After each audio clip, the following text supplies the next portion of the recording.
What's up, G-Show Land, and welcome to another episode of the G-Show Podcast. I am G1, and this is the Freak Out.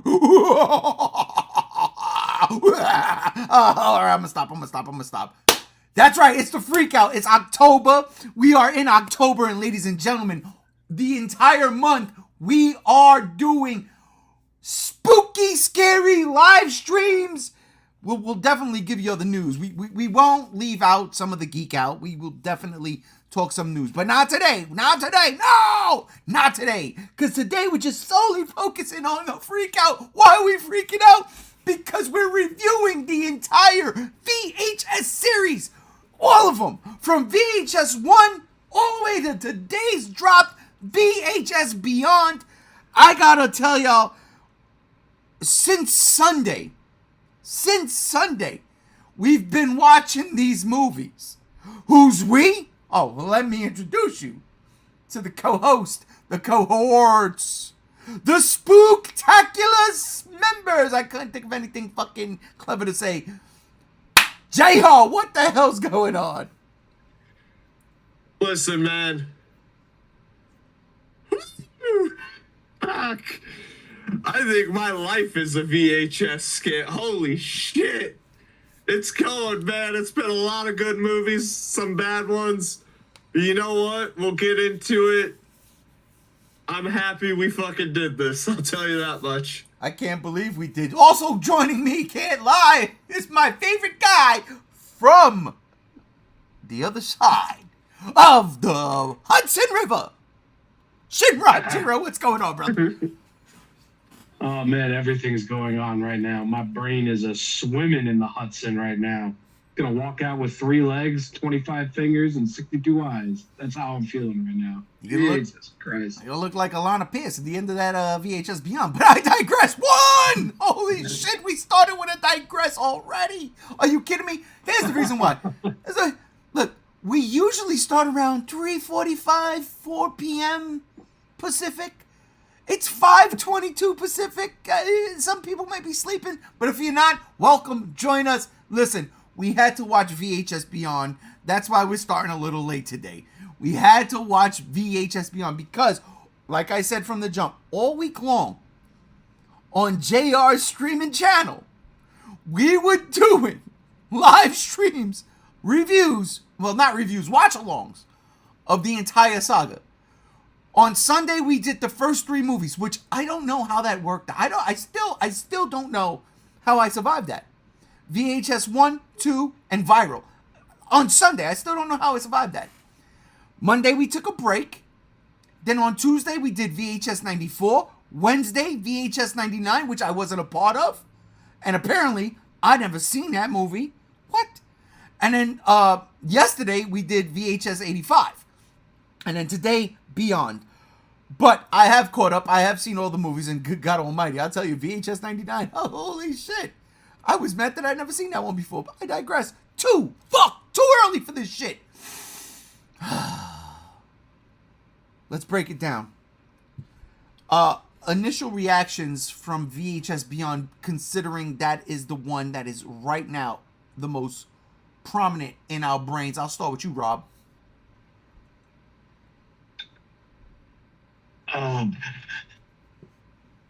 Could you repeat the question, please? Yes, JR, what was your feelings on VHS Beyond? I loved it. I'm going to be honest with you. It's hard to sit here and say whether or not it is my favorite. Because one of the skits in it, and I won't talk about it yet because we'll get there, is everything I've been asking for a live-action Resident Evil movie to do. I have that now. It's awesome. So many other skits in it worked. There was one that was all right. But I'm having a hard time, man, because, yeah, VHS 2... everyone's a banger, but this one gave me shit I've been asking for a long time. So, yeah. I hear that. Rob, your thoughts initially on VHS Beyond? Man, it was a banger. I mean, fuck, I want to get so detailed with this. It's so hard to talk around because there was so many strong points for this, but ultimately, yeah, it was a fucking banger. I don't know what they were smoking. I don't know what they were shoving up their asses with this shit, but whatever they were doing, they got to keep this up because this was a staple. Like, this is the start of another trilogy from this series of the VHS films, assumedly. And I can't imagine it not becoming a major series like after something like this. It took the torch, it held the torch, and it lit the fucking grill, bro. That's what it did. Ain't no lie. My initial thoughts was, yeah, fire. I fucking loved it. But yeah, let's get into the series as a whole. Let's go down the line. So our initial thoughts was this one was thumbs up, definitely. But how do the other VHS movies in this series hold up? Because this series started in 2012 with VHS. An out-of-the-blue anthology movie that was horror, first-person perspective, found footage-esque movies. And, I mean, it comes in and kind of kicks the door down and says, yo, listen, horror, we are here now. And I don't want to start. I don't want to talk about like the overarching stories in all of them, you know, because they do everything between skits, right? Like that overall narrative. I want to talk about the skits themselves, and we'll just go down the line real quick for each movie. So VHS 1 starts off with the fucking banger, which is, and I wrote this down. I have these all written down, so bear with me. Perfect, found it. If it will load. VHS 1. The first skit, Amateur Night.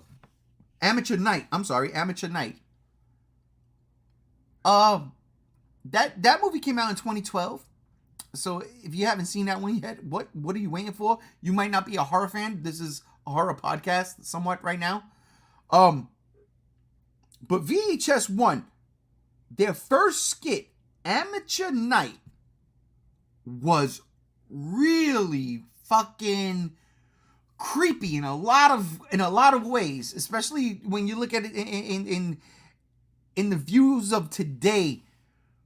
The dudes were creepy as fuck. You know what they were doing. It was just, but that had nothing for what was in store when we saw that movie. That skit. So I'll start with you, Rob. Yes. Amateur Night. That skit. What's your feelings on it? Amateur Night is probably one of the, well, I was going to say probably one of the best ways to start off an anthology series, but after tonight, oh boy.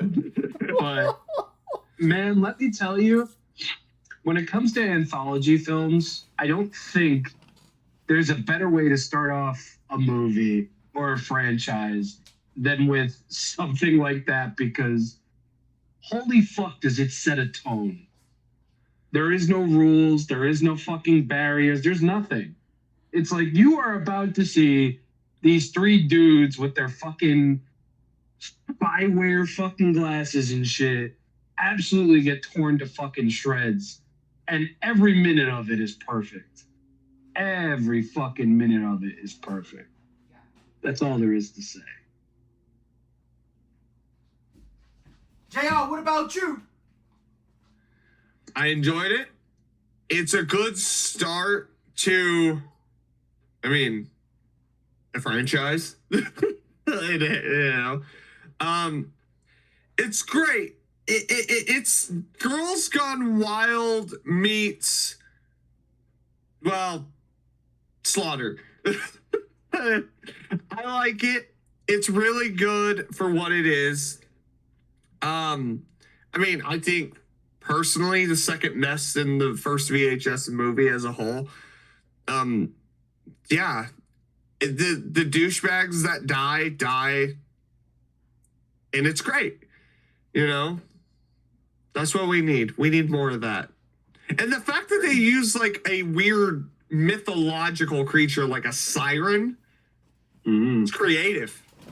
It really is. It's not just a slasher short. It's a siren from like Greek mythology. I liked it. I loved it. And she liked you. I know. She definitely did. So, real quick, wifey calls us all hoes. Apparently, Spider-Man comes in. I would have made Lily the Siren my wife, to be honest. Loved Amateur Night. Spider-Man, welcome. Spider-Man, I'm happy you're here. Spider-Man ain't wrong. Be prepared. Yeah. No, but whoa. Spider-Man, if you haven't seen Beyond yet, you'd be lying to yourself on this one. I'm just letting you know now.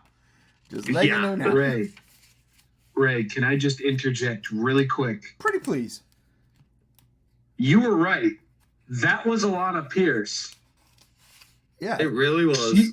She liked my fucking tweet. What? I put it in Shoot the Shit.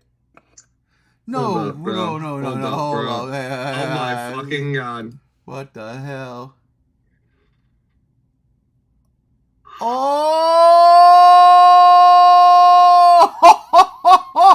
You fucking called it, bro. He's on point. That was Alana Pierce. Wow. Oh shit! Hold up. All I'm gonna right. take a toast to G1 for fucking calling it. Could you, Ayo. could you tell it maybe, I don't know, we're doing a live stream? No, don't do that. Don't do that. I don't want to embarrass myself. Oh, that Don't is do that. Sorry. fucking awesome. I didn't mean to derail, but I had to tell you. No, that's fucking awesome. Are you kidding me? She was fantastic in that. Are you fucking nuts? Oh, we'll get She there, was. dude. We'll get Yeah, we there. will get there. Oh my god. Amateur night for me. Yeah, I mean that's how you kick off something that nobody's ever seen before, and I was blown away. I was like, what the fuck? When she comes, I mean, she's so beautiful, right? Before she turns siren and whatnot. Those big bug eyes and the I like you and she doesn't speak much, and a lot of people say that's a good thing. That's a great quality for a woman. Stop. It is in 2012, right? But I digress. Fuck 3. Damn. I'm breaking records tonight. I'm breaking records tonight. But no, it was a really good show, and honestly, fuck. It's gruesome, and it's something you actually root for the monster. That is one that set the tone for me when I watched that. When you see that skit, it sets the tone. It's like, okay, at the end of the day, she's a monster, but you fucking root for her because of the way they were treating her, the way they were acting. It was like, all right, bet, whatever. Thoroughly enjoy it. Amateur Night is one of the best. One of the best in the entire franchise. It does. It's one of the best, and it's the first. So I give it massive props. But moving on. What about Second Honeymoon? I'll start. I thought it was terrible. To be honest with you. Watching it for like the third time on Sunday, I was just like, you know what? But here's the problem. Here is the problem. It was really good the first 2 times I saw it. Maybe the first time I saw it. Yes. But when I saw it a second time, I think VHS 2 is already out. So now I'm like, okay. And I watch it again, and I'm like, that's pretty good. But then VHS 2 comes along, and it's like, oh, okay, there's better things.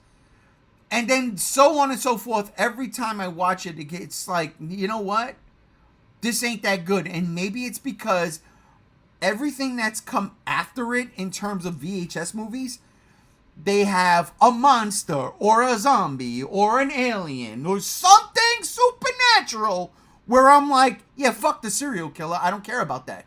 Even though if we really think about it, the serial killer is probably the most scariest thing. But I could totally bypass Second Honeymoon. What do you think, JR? Yeah. I agree with you 100%. As a whole, Plot-wise, it was a lot of story. The acting was terrible from Squareface the Man. It felt, you know what, it came off as just kind of uninspired a little bit. And that's okay because Ty West directed it and he's done better since. But I will say, out of VHS 1, this one was the weakest. Boring, not a lot going on. The plot ends up just kind of like, it's almost like they just gave up with the plot or like the script of it, and they're like, and she's with a girl and they killed the dude. I didn't get a sense of anything other than they're just, the two females are just terrible people and kill the male. It doesn't make any sense. I don't know. Second Honeymoon, boring, forgettable, the weakest of VHS 1. I would definitely skip it if you're just wanting to watch through it and watch the best ones. Don't bother. Rob, what do you think? I'm mostly in the same wheelhouse as you guys, and this is coming from somebody who loves a slow burn, like a good slow cook, to like really get the juices flowing, the seasoning just right. The payoff really wasn't anything substantial. It didn't make wading through all of the fucking like talking and character moments and fucking random shots of bro sleeping and shit. Again, I appreciate a slow burn, but this was a different kind of slow burn. This was, you're slow cooking a roast and you're taking it out and it's a fucking hockey puck. Yeah. It's the best way I can describe it. An easy skip, easily, for VHS 1. Agreed. We're all on the same page. It was one of those, you could miss that one. But again, it's the beginning of an anthology series, and you roll with the punches. So you see it for the first time, you're like, okay, all right, why not? But you know what?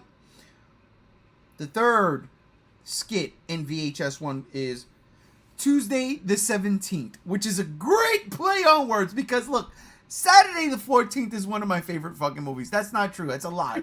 But it was fun when I was young. But obviously this is aping off of Friday the 13th.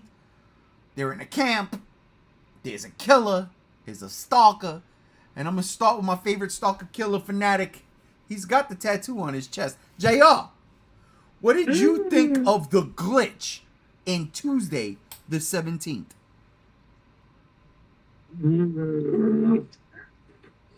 It's creative, and it's got one of the characters from Poultrygeist, a trauma film. But as a whole, I didn't enjoy it. It's all right. I like the creativity behind the slasher villain, but maybe this is just inherently a problem with doing shorter skits back then, where they've figured it out now. It didn't feel fleshed out. She lured all of her friends to a place to get them all killed. And then you go there and she's like, I've been waiting to do this to you. And you don't even bring a gun to shoot the fucking glitched out slasher villain. You set booby traps. Come on. Let's be honest here. If you were sitting here planning to kill this glitchy slasher that's been stalking you, you sacrificed all your fucking friends to do it. Why aren't you bringing a 12 gauge shotgun with a couple of buckshot rounds? That's all I'm saying, okay? Tuesday the 17th is all right. Would I say skip? Definitely not. I want it fast forward through Tuesday the 17th. I just wouldn't necessarily recommend it as a whole. Check it out. The first couple of minutes ain't doing it for you. Fast forward. Hear that. Rob, what do you think? So this is one of those cases where it's like, you just got a great opening, a pretty mid follow-up, and then something that's very decently in the middle, to the point where it's like, I just watched a pretty boring slow burn about a fiance that kills her fucking partner to be with another person.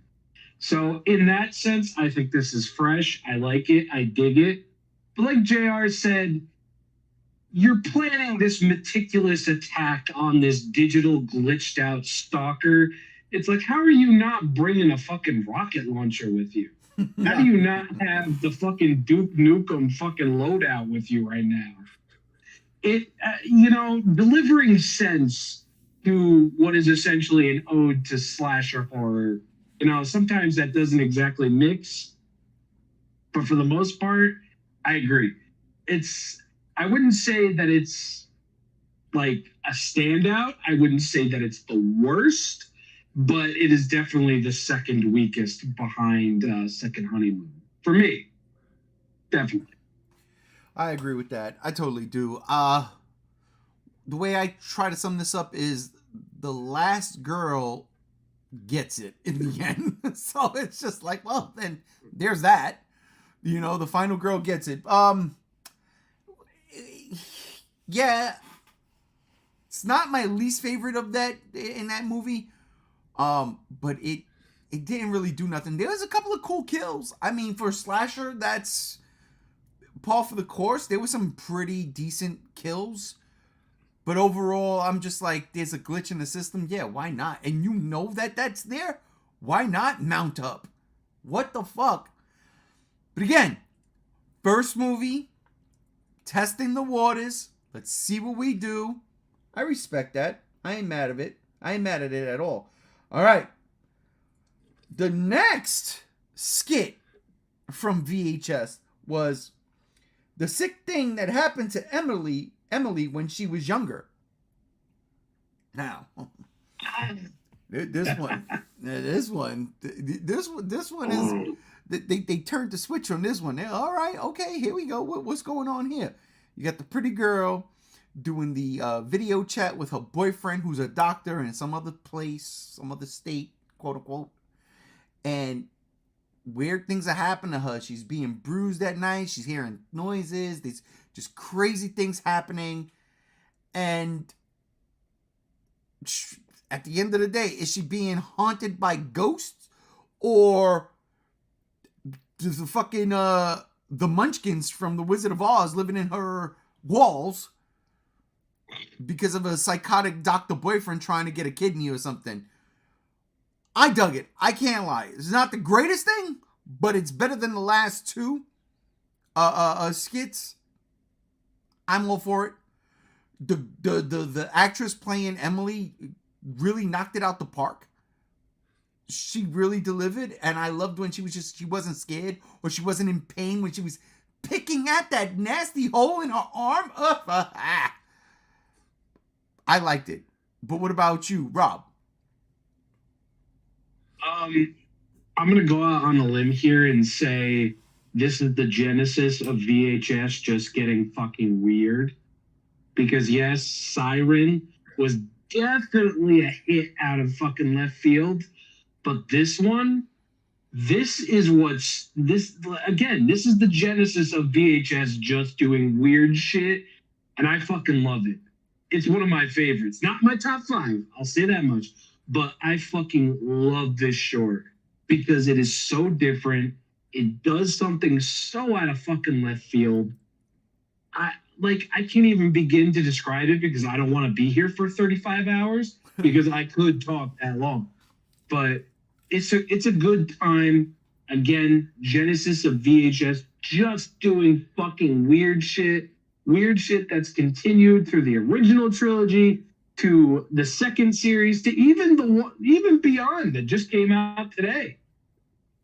The experimentation was high with this one. And I really, really enjoyed it. And I still enjoy it to this day. Facts. JR, what about you? I'm going to read a quick synopsis of the movie. The ghosts, who are actually aliens, watch as James surgically removes a fetus from Emily's torso. They have been using Emily as an incubator for alien hybrids. I got no sense of that. I had no idea they were fucking aliens. little bit more of a hint.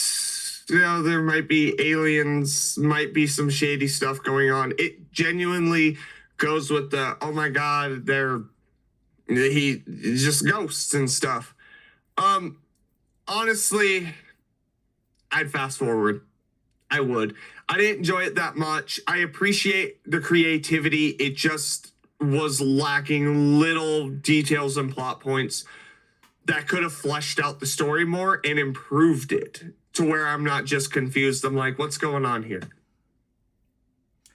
That is fair enough. It makes sense. That makes a lot more sense. This analysis is not what we saw at all. Yeah. But that just means aliens confirmed in VHS 1. Yeah, it does. It does. It do. All right. The last skit in VHS 1, which Best one. this is this one gonna creep up on everybody's list later on, I'll tell you that. 10/31/98, The Haunted House on Halloween. Stop. You started off with a banger and you ended with a banger. The bookmarks for this movie are absolutely out of bounds. Stop it. And honestly, if there would have just been a trilogy, just one, right? These two would have absolutely been in the top 5 category. Absolutely. 10/31/98 is... You don't get good haunted house movies. And for them to condense that shit in 15 minutes, oh my god. Whereas the hauntings didn't stop outside of the house, I love it. I can't even gush as much about it as I want to. That was a fantastic skit. I remember the first time I saw it, I was like, oh shit, because it leads you to believe it's a cult thing, and I didn't think haunted house. I thought demonic possession. Then the fucking hands, plural, start coming out the walls like it's Day of the fucking Dead, George Romero directing. And I'm like, whoa, what the fuck? And you hear the moans and the agony of the ghost in this haunted house. You hear it. It was perfect. I loved it. It's one of my favorite skits in the entire franchise. Yeah, that's all I'm going to say about that. JR, what do you think? I liked it. I liked it quite a bit. I think it was a great bookend, creative, and the characters in it didn't come off too douchey. They're likable. They just wanted to party. They're just the Return of the Living Dead characters. They just want to party. They just so happen to find a abandoned house instead of a cemetery. It's great. It's spooky. It's good. I highly recommend it. It would definitely be, if there was a top 10 best, it would be there. Rob, what do you think? If there was a VHS greatest hits compilation, Blu-ray, DVD, whatever the fuck have you, this one would definitely be on it, because I don't think you can get any more perfected, any more edged, any more fucking anything with VHS 1 than you can with this short. It is the perfect Scooby-Doo ass fucking plot that gives you everything you didn't know you wanted with a haunted house short and just runs off the fucking rails. Like, this is how the original VHS ended, say for the overarching story. And bro, that's what leaves that contusion, that bruise on your brain. That's what leaves you remembering this fucking movie. The first skit and the final one. I like you, and me and the boys going to a Halloween party at an empty fucking mansion filled with fucking cult members trying to stop this demonic fucking entity entering this girl and dooming the world. You don't get better than that with VHS 1.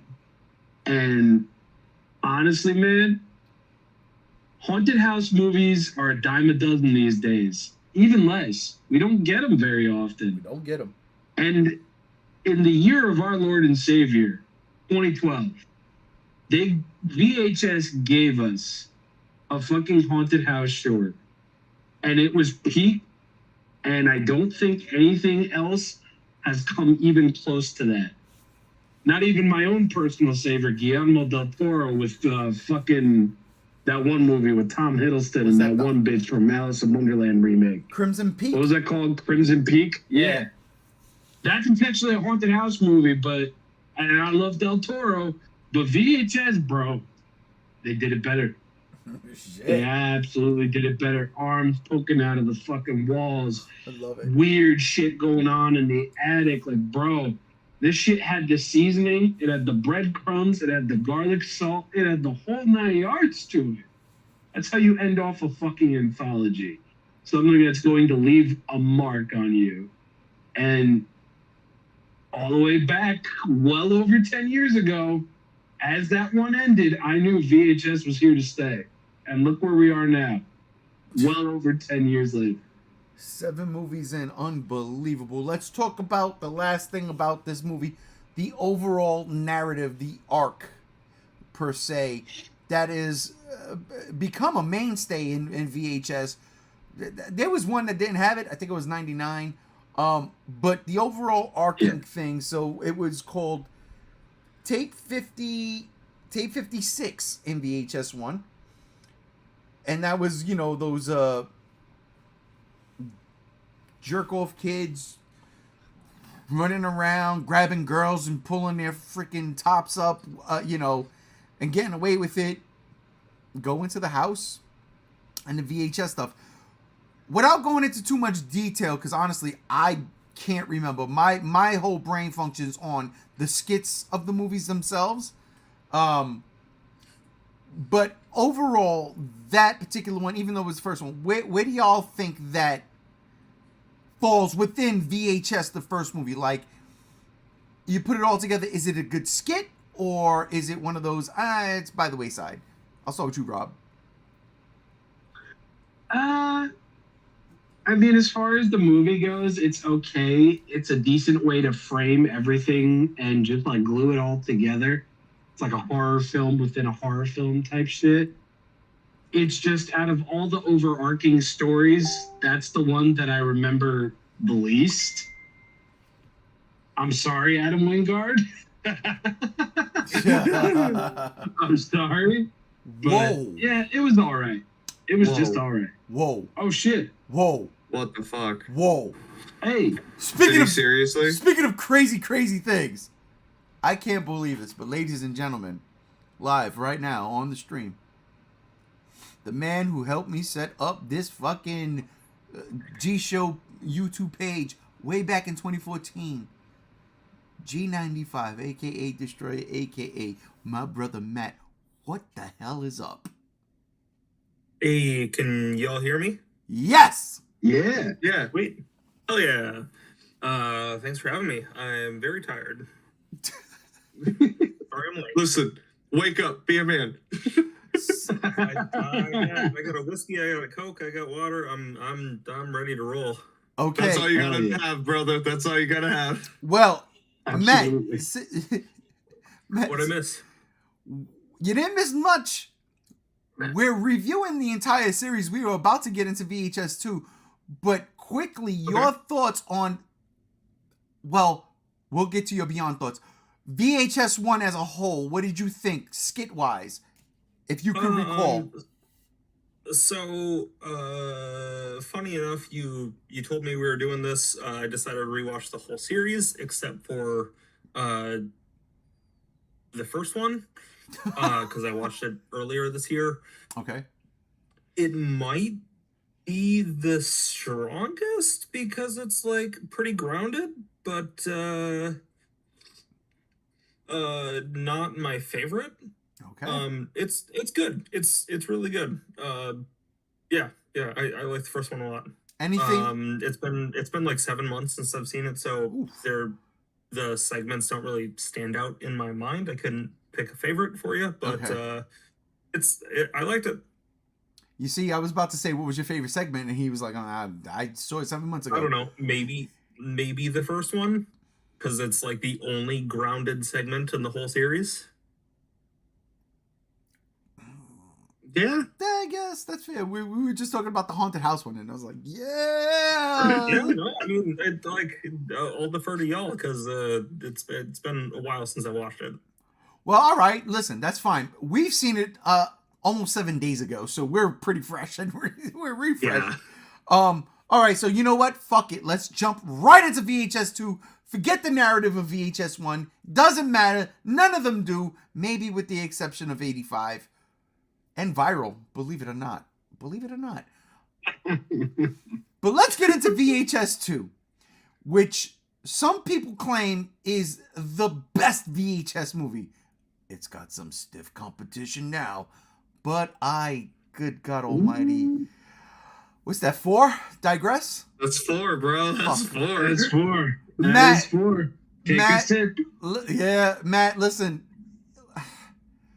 The I Digress thing is a gimmick, and it's been running now for a couple of months.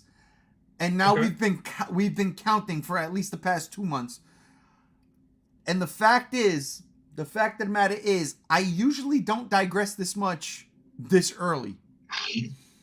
Sure. But because we started late, and I already started having a couple while watching the movie, the digressions are coming fast and furious like a bad franchise. But I, damn it, digress. 5! Well, that's First 3 were because, good. my ADHD brain will digress quite a bit. That's 1. That's what, see, right off the bat, he gets it. I love it. Respect. VHS 2. Matt, I'll start with you since you just jumped in. Overall, without giving away, because we're going to go through the skits, but overall, VHS 2, when you finished that movie, what did you feel? It's fantastic. It's a really good follow up to the first one. Has arguably one of the strongest segments in the whole series. So yeah, I loved it. It's been like a decade since I watched it. And I watched it on Tuesday, I think, and it's great. It holds up. Mostly. I agree with that. JR. It's hard, man, because after Beyond, VHS 2 was my favorite. It was.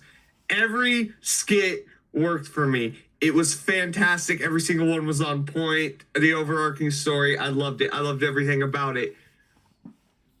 And by the end of this podcast, I might be changing my opinion. We'll see. But as a whole, you do not fast forward through any of these skits. You hit play from the beginning and you watch till those credits finish rolling. It is damn good. I agree. Shin Rob. VHS 2 is the fucking God particle. That is what solidified this fucking franchise as what it is today. That's it. And I'm sorry, I'm going to go ahead and say it. I pre-ordered this fucking movie on goddamn iTunes. I stayed up until 12 a.m. release day just to watch this fucking movie. And it delivered above and beyond every single expectation I had set out for it. It's, oh God, I don't want to say it, but I'm going to say it. It's perfect. VHS 2 is anthology horror to what all the slasher, all the aliens, all the fucking, every fucking subgenre of horror is in a complete total fucking package. There is a reason why this movie was released on DVD VHS combo pack. It's just that fucking good. You don't do better. And I'll be that guy. They still haven't. That's it. VHS 2 is one of those perfect movies in terms of anthology movies because they have each and every short something different. And they nail it. Whether it's a ghost story, whether it's a cult story, whether it's a fucking alien invasion or another tape overall narrative, they nail it. They really do. And I gotta give it its props because, good God Almighty, it is that good. For the love of God. That alien abduction shit is the greatest thing in the fucking world. Yes. For now. But no, let's get into the nitty gritty. So let's talk about the very first skit segment, as Matt actually called them. What's the word? See, I'm not gonna say it, but you know what I mean. Legitimately, the right way is segment. Segments. It's not skits, but I like skits. But damn it, segments is what it is. So since Matt jumped on with his segments, I got to start with you, G95, because I miss you, and I just want to hear you talk. It's been so long, dude. It's for real. Yeah. By the way, good to see you. Matt. I like the setup you got there in your video. It's very, very cool. Well, Bro, I live stream. It's like, yeah. I gotta have a set, bro. Shinrab, I don't think we've been introduced, but I've been around for a while. So I was gonna just and do that right Heard now. your name thrown around for a while, so it's nice to meet you. Nice to meet you too, dude. I've been hearing about you for months now. It's great to finally put a voice to the name. Yeah, appreciate you. Matt's been around for a decade, just so you know. Yeah. Just so you know. Yeah. Don't say that. Listen, you're old. It's okay. Yeah, no, God, no, I'm turning 30 this year, so. You're turning 30 just now. I've been 30 since March. Be a man. I can't fucking I'm deal with 32. you. So I feel you, bro. I've been there. I turned deaf in a couple of weeks. Jesus Christ. No, you don't. Because as soon as you do, I'm showing up with the defibrillator, bro. 2 Coors Light. I'm back. What I miss? Oh, my bad. Sorry, Matt. This is what we do. This is what we do on the Right. not well normally on the Geek Out, but today is the Freak Out. All right, let's stop and let's get with it. Phase 1, clinical trials, the first segment from VHS 2. Matt, what was your take on it?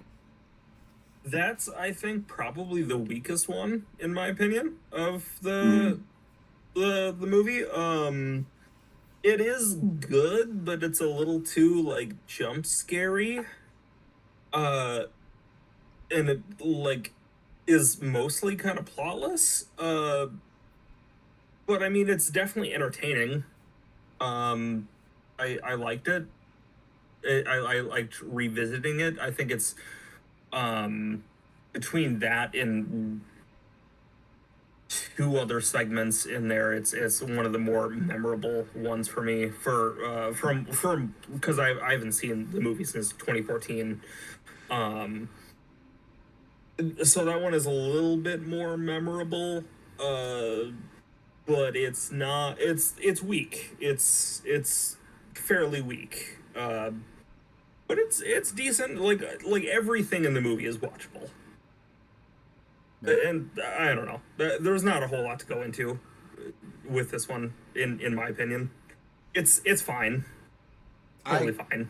I agree with you there. It's my least favorite one out of that bunch of movies. Segments out of that segment. And then I just found out that apparently that is the director of the last 2 Monster vs. Godzilla movies, Adam Wingard, who I thoroughly enjoyed one and then totally hated the other. Fucking idiot. But as we move on, he has a tendency to be very hit or miss. I mean, I assume we all remember the Netflix Death Note, for better or worse. Oh, we don't talk about that. We don't talk about that. That's garbage, bro. So as much as I mean, it is a good segment. I can't lie. But it also it took a lot from the movie The Eye. Like, that's what I thought of right away. I was like, I seen this movie. Jessica Alba did it, and she's hotter than, Adam Wingard. But even before Jessica Alba did it, it was some Japanese girl that I can't pronounce her name, and she was hot too. So I believe it was Taiwanese. Was it? Okay, so there it is. Asian. I believe. Let's just say Asian, so I can encompass everybody. Yes. But I've seen this one before, so I wasn't that enthralled with it. I was like, all right, it's good. Don't get me wrong, it's good. But I was like, all right, it's hit or miss. But Rob, what did you think about that one? It's all right. I mean, first time seeing it out, like not knowing who Adam Wingard is, I thought it was, just fine. It's a good way to get the blood pumping, the juices flowing. Got to see a nice pair of boobs in it. That's great. That's fantastic. But upon repeat viewings, that's definitely the weakest of the movie's offerings for sure. It's really funny nowadays watching that and seeing the director of Godzilla vs. Kong and Godzilla Kong: The New Empire getting haunted by ghosts in his filthy fucking goddamn Hollywood Hills ass of fucking building. Nice house. Nice house. But I wouldn't in any way say that it's one of the worst. I would definitely say it's the weakest of this film, but I would not say it is the worst, especially when virally. JR, what about you? Adam Wingard, if you're watching, clean your fucking house. Holy Jesus, what is that green shit on the fucking counter? It may be oregano. It may be, but it could be fucking some other shit, pesto sauce. I don't know. Clean your house. Stop buying 60 PS3s and putting them in the same position in front of the TV in every room. Get it together. Get an Xbox. Be a man. I digress. That's 2. What am I up to? 5, right? I did 5? Yeah, you're at 5. I'm at 5.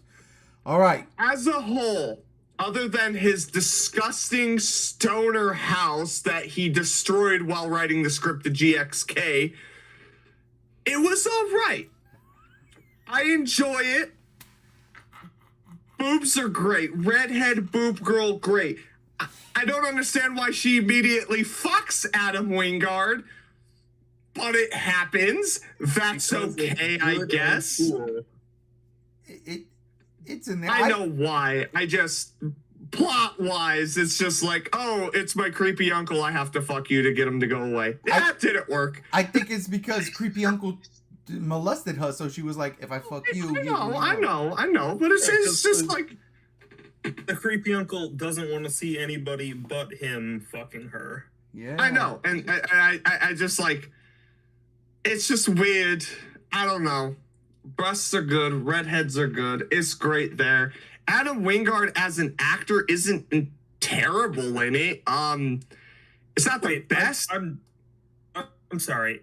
Is he the main character? Yes. Yeah. Oh my Yeah, god. That's Adam Wingard, bro. Holy shit. Yeah. Wow. I felt the That's same his way. house. I was like, wait, His filthy fucking house. It is very filthy. Allegedly. It is very filthy. Yeah. And damn, all right. Yeah, no, I didn't know that. Wow. Shit. Yeah. As a whole, it was good. It's great plot-wise. There were a few times where I was like, I agree with Matt. Jump scary. But at the same time, listen, A, you deserve to die because your house is filthy. 2, you deserve to die because you have a sliding door for your bathroom. Be a man. Get a door handle that opens and closes. What the fuck's the matter with you? How do you lock that shit? 3, you made GXK the new empire. I can't fucking forgive that. Don't skip it, though, because there's some good scares, some great titties. All in all, the weakest of this movie was still damn good. It kills me when I hear JR trying to do a New York accent. What is he doing? Listen, I He's swear to making a God, I'll mockery go of us down there from right now. Idaho. Hey! Grow hey, a potato! Hey. Get the fuck out of here! Get the fuck out of here with your fake ass fucking accent in your Drives me face. crazy. But the second Hey, segment... with your face, your shirt, and your gabagool. Be a man, huh? The second Listen, segment. not everybody in New York eats gabagool. That's Relax. true. No, nobody does. But the That's probably- second segment is a ride in the park. And this is where it took off for me. This is where I was like, VHS might be the greatest franchise ever made. And again, I've only seen the first one skit segment of this one. But here we are, seeing a zombie apocalypse in an unorthodox way.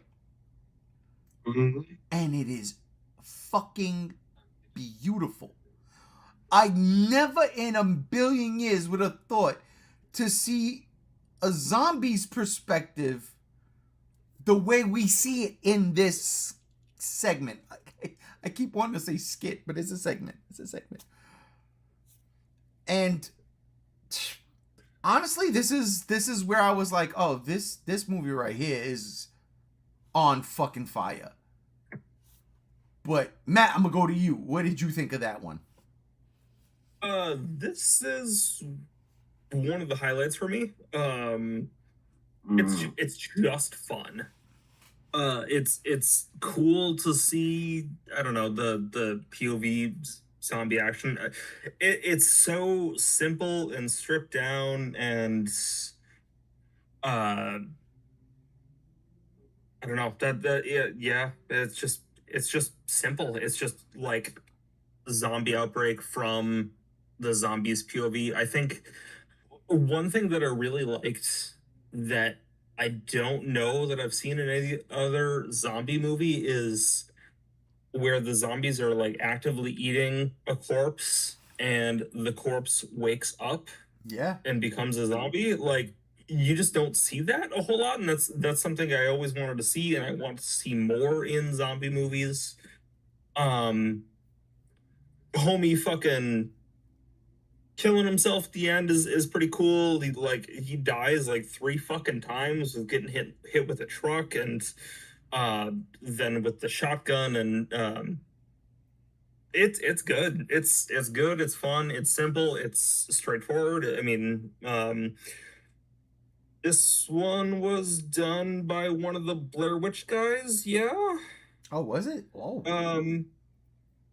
So like it makes sense that it's just so stripped down and simple and straightforward, and like that seems to be his wheelhouse. But yeah, I don't know. Dig it. No complaints. Maybe some of the, if I was to nitpick, some of the acting is like a little meh, and yeah, that's all I got. I will say real quick, there's one movie where you can see zombies eating someone who is zombified. That is Shaun of the Dead. Snake Boots. Yeah. Snake Boots is in the alley. The girls are eating his guts, and he's up. Is He's up. Is He's he? a zombie. Oh shit. Yep. But But I do not recall that. oh, I do, because Shaun of the Dead just celebrated 20 years, and oh my god, I can't believe that. I was always focused on the actual like snake boots that he had. I guess I never paid attention to him being a Zambambi. Listen, He totally is. okay. John also says dogs can't look up. That's true. Just saying. All right, JR, since you jumped in, what's your thoughts on this segment? Real quick, Eduardo Sanchez, director of the Blair Witch Project, A Ride in the Park, and Exist. What? No. He Stop. did exist. No. 2014. No. Baby, that's him. That is him. Oh. I pulled that shit up, dude. Oh my god. Yeah, This segment just made it to the top 5. it's so good. Listen, A Ride in the Park is awesome. The dark comedy aspects of it, awesome. The fact that the POV eating a dude and the wife's eating the dude because she turned into a zombie, and then he gets up and looks at both of them like, what the fuck, dude? And his guts are all hanging out, walking around. It's great. I loved it. I loved it. Every bit of A Ride in the Park is great. And listen, Instead of riding his bike in the park, he should have went home and rode his wife. What the fuck? He wouldn't have turned into a zombie. No, I think we said that during the stream. Listen, he had to work out, bro. He had to get it in. I know. Hey, you got to get jacked. You got to get those calorie counts down. Fantastic cinematography, great overall premise. As far as best skits go for a VHS or shorts, it's in the top 5, dude. It's good. Check it out. You don't got to fast forward through that. Rob. What hits me the hardest about this segment is that it's a zombie that realizes its own humanity. That's what fucking hits me the hardest, because he gets run over, he butt dials his girlfriend, and you just hear it.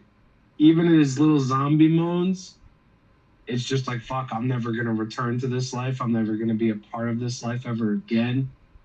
Shit just hits something fierce, and it does something that zombie films, I don't believe, have ever done before, at least at that point in time. Above and beyond the whole GoPro camera zombie massacre, like fucking sick, fucking cool. But it's just always going to be that aspect of somebody that's dead, that came back to life, and realizing and understanding their current situation and taking essentially their second life away from them because they know that they can't return to that.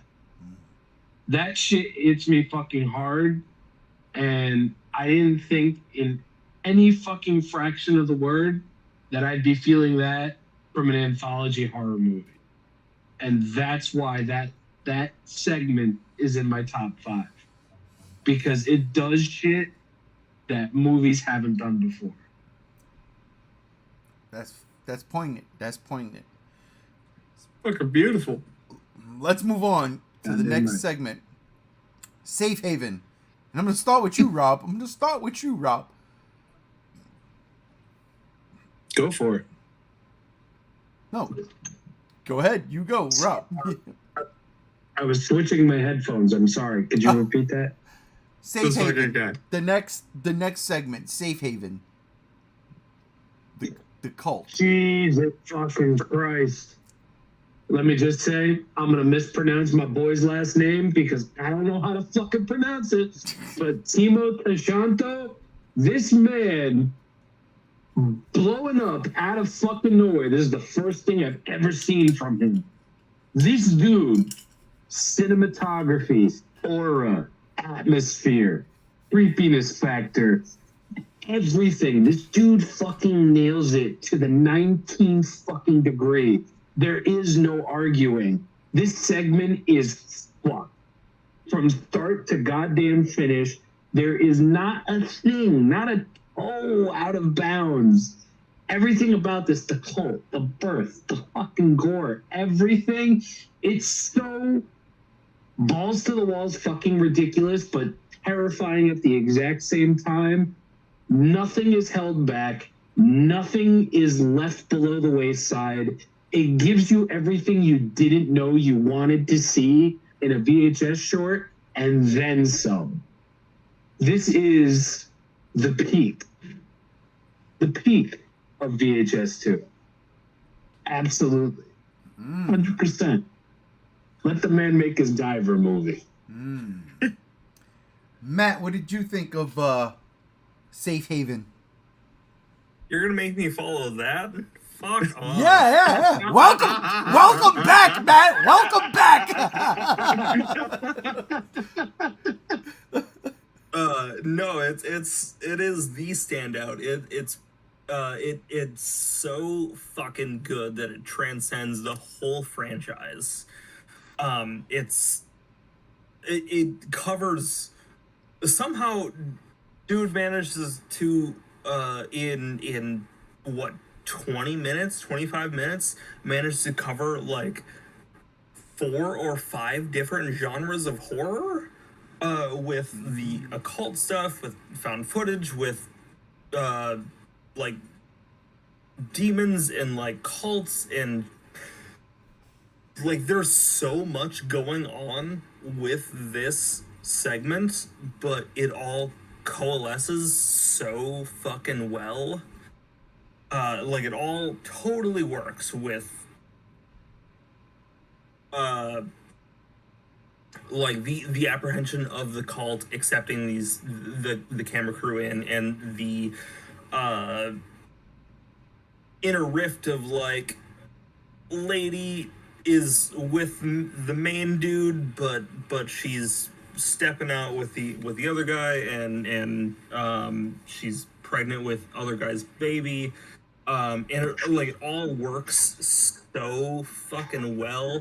I will say, as a special effects guy, the demon child, I guess, whatever you want to call it, at the very end, like that puppet that shows up, the Baphomet, like that shows up like over the car, kinda is a little silly compared to everything else. It's very puppety. And I think a lot of the effects are refined in this director's next segment in '94.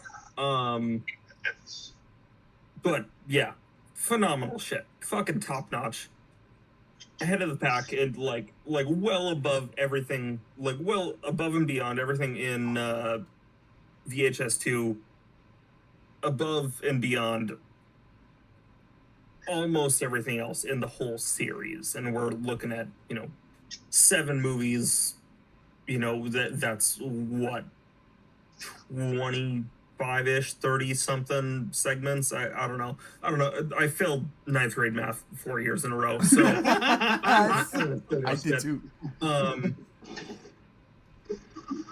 But yeah, no, like top notch fucking storytelling. I wish I could see more of this director's stuff.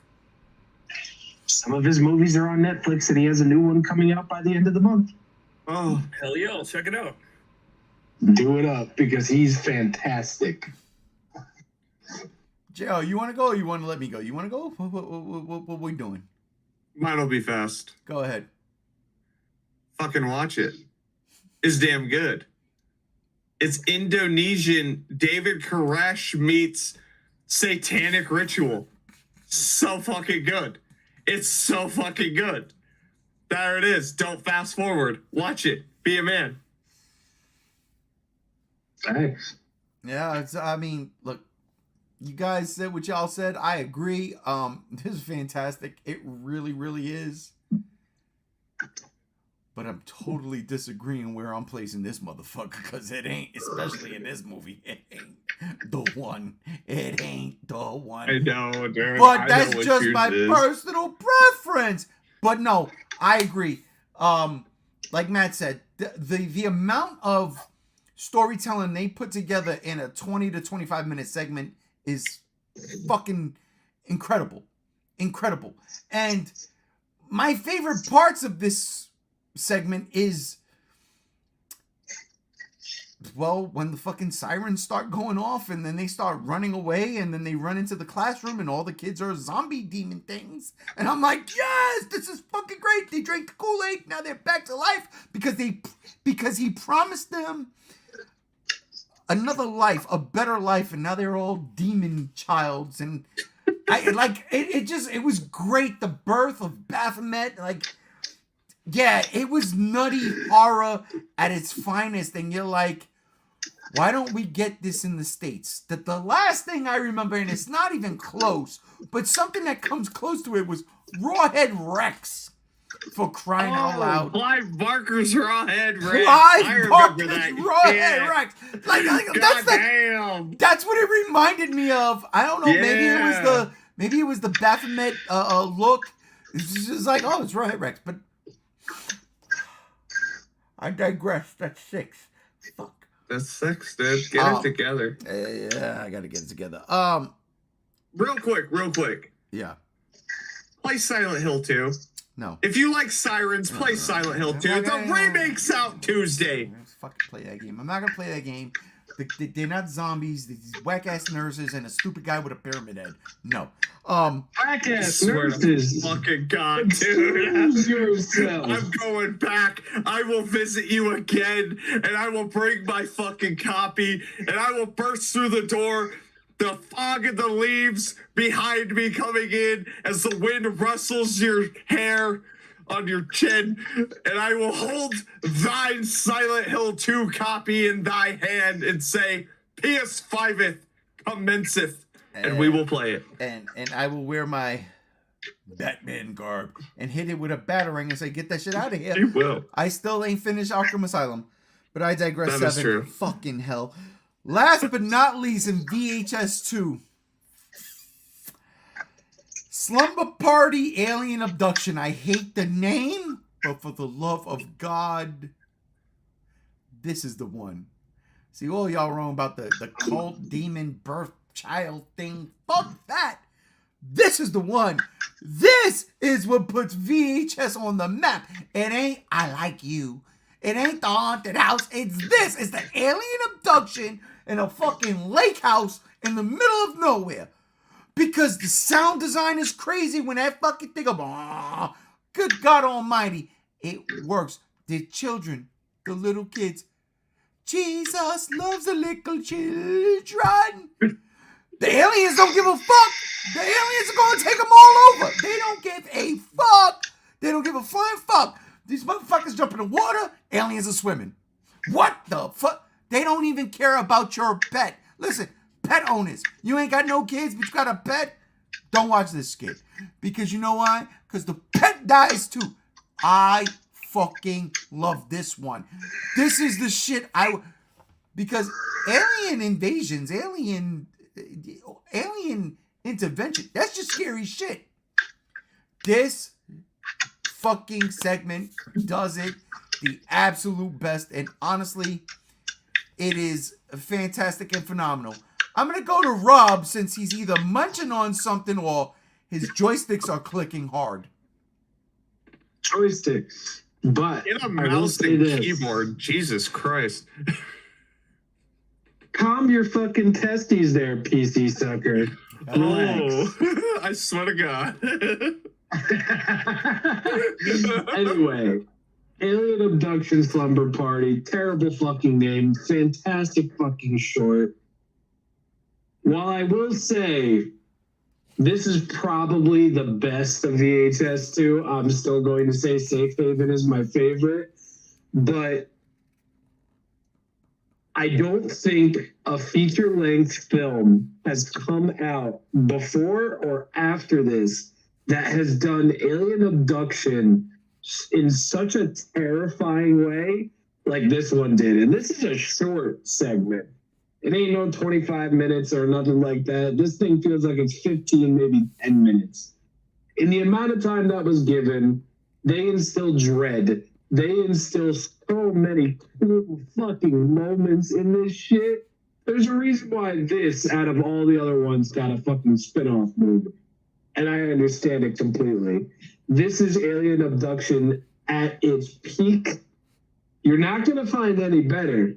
Not from Alien Abduction the movie, not from Abduction the movie, not from Fire in the Sky, even though that scene in the spaceship is fire. I'm just saying. You don't get Alien Abduction better than this. And the fact that it's only probably 10, 15 minutes long is both a shame, but a blessing in disguise as well, because it's short, it's brief, and you'll never fucking forget it. JR, what's your take? Facts. I like the name because I like Slumber Party Massacre 1 and 2. Slumber Party Alien Abduction, it works for me. Come on, guys, get it together. Be men. Watch more slasher films. I digress. That's 3 or 4. I've fucking lost count. I've been drinking. It's fantastic. That shit makes me afraid of aliens. That shit right there. Because there's nothing you can do. There's nothing you can do when you're a child. That was one of my biggest fears. While like camping sometimes, I'd be out, sleepless nights while camping, looking at the stars, and then you're like, if an alien shows up, I am so fucked. This is fucking terrible. Fuck this. I want to go home. This is bullshit. That fucking segment is half the time of half of these motherfucking segments, and it instills more terror than almost any VHS short that has been made. That segment put VHS on the map. We all fucking know it. When you think of VHS, you think of that alien segment. Well, until today. Oh. It is damn good. Check it out. Do not fast forward. Fucking rewind and watch it again. And I will say, the dog. I love you. I love you. I love that fucking dog. And I'm so sad every time, dude. So sad. I love that dog. I love the blood shining in the dog's fur. I just do at the end. I know, I love it. Matt, what do you think? I mean, it sucks to go last for this one, because I did it y'all on said purpose. it so much better than I could have. But yeah, no, like I'm not even a dog person. Like I'm allergic, so like I'm just like gotta love them from afar. But like it's the dog at the end is just heartbreaking. And I think that's a big standout. Is primarily most of the characters and all of the VHSs are just fucking shit. Like all of the characters are just scumbags for the most part. And I don't like them or care about them, but that dog, man, he did not be deserving to be dropped from like 15 stories. Yeah, but it is the story as a whole is like pretty terrifying, because it is even though it is so short, even for a short, it does a really good job of the slow buildup of tension, and it does a good job of just that building sense of dread. I think if we're talking alien abduction movies, Dark Skies was a little bit more terrifying for me personally, just because like that's like it presents itself as like a ghost story, but with fucking aliens. But that's I'll digress. So that's another one. That's another one for the count. Yep. You're right too. But yeah, no, it's great. Like I think this one doesn't suffer from the whole unlikable characters thing. Like they're shit bags, but they're kids, so of course they fucking suck. And it does, like, they don't deserve what happens to them, akin to or as opposed to what happens to some of the other victims in quotes of other VHS segments. Yeah. But yeah, it's good shit. Terrible name, but it's good shit. Terrible name, I agree. All right, that being said, let's move on to the third movie in this franchise, VHS Viral, which everybody loves. Everybody loves. Starting with you, I'm gonna continue the trend. I'm gonna keep it with you, Matt. The first segment of this is Dante the Great. Magician, cloak, trilogy. It's my least favorite of the whole fucking franchise. This is the worst segment. It's so boring. It's a scary magician is straight out of a fucking Goosebumps book. That's true. And yeah, no, it's VHS Viral sucks as a whole. The wraparound sucks. Most of the segments suck. This is the worst. This is bottom of the barrel. In, I guess, to be akin to JR, skip it, I guess. Don't rewind. Fast forward. Fast forward. There you go. Fucking hell. There you go. I guess I'll go to you next, JR. VHS viral, that first skit, the Dante the Great. You want my opinion on it? Check out my live stream channel where we fucking live streamed the first 3. You'll get my take. I bitched the entire time. There are great moments in it, for sure. It's not scary. It's stupid. It's stupid. Oh, it's bad. It's so fucking bad. I was questioning shit left and right. I was like, what the fuck? Who's this fucking asshole? Where'd he get that fucking cape? Listen, burn the cape, burn Miss Watkins, fuck the Bye-Bye Man, and fuck this skit. That's what, fast forward through this shit. Not only fast forward through this shit, if you own it, burn it.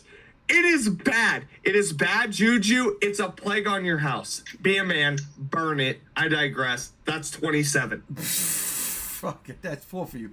Oh, man. Rob, what do you think? Dante the Great. So Dante the Great, I'll give it this much. It's creative. But Matt said that it's like a Goosebumps story, and now I can't unsee it. Yeah, I'm so mad at that. Because it really fucking is.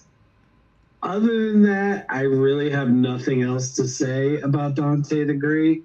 Just like VHS 2, I pre-ordered that shit on iTunes. I watched it at 12 a.m. and boy howdy, let me tell you, I was upset. And it really doesn't get much better than that. Oh, look who's joining us, Brother Chase. Brother Chase, you ready to talk the VHS franchise? No. Then goodbye. You gotta go, because that's what we're talking. That's what we're talking about tonight, brother. Sorry, man. Fine. I hate you all anyway. Goodbye. He Gotta knew love for it. 7 days. 7 days. Gotta love it. 7 days. Yeah, I love you guys. You guys I love- have fun talking about We your love you, porn brother. movies. Fucking love you. Love you, Chase. You're beautiful, brother. You have a good night. All right. Good night.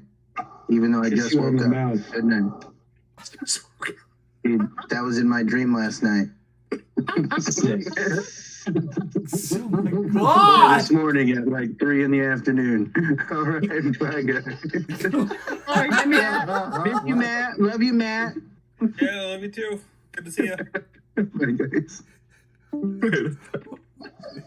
G73, everybody. Everybody's favorite brother, Pixie, aka G73, aka my brother Chase. Yeah, you know what? I really like Dante the Great. I can't lie, but then Matt goes ahead and says it's a Goosebump story, and now I hate it, and I'm like, fuck, it really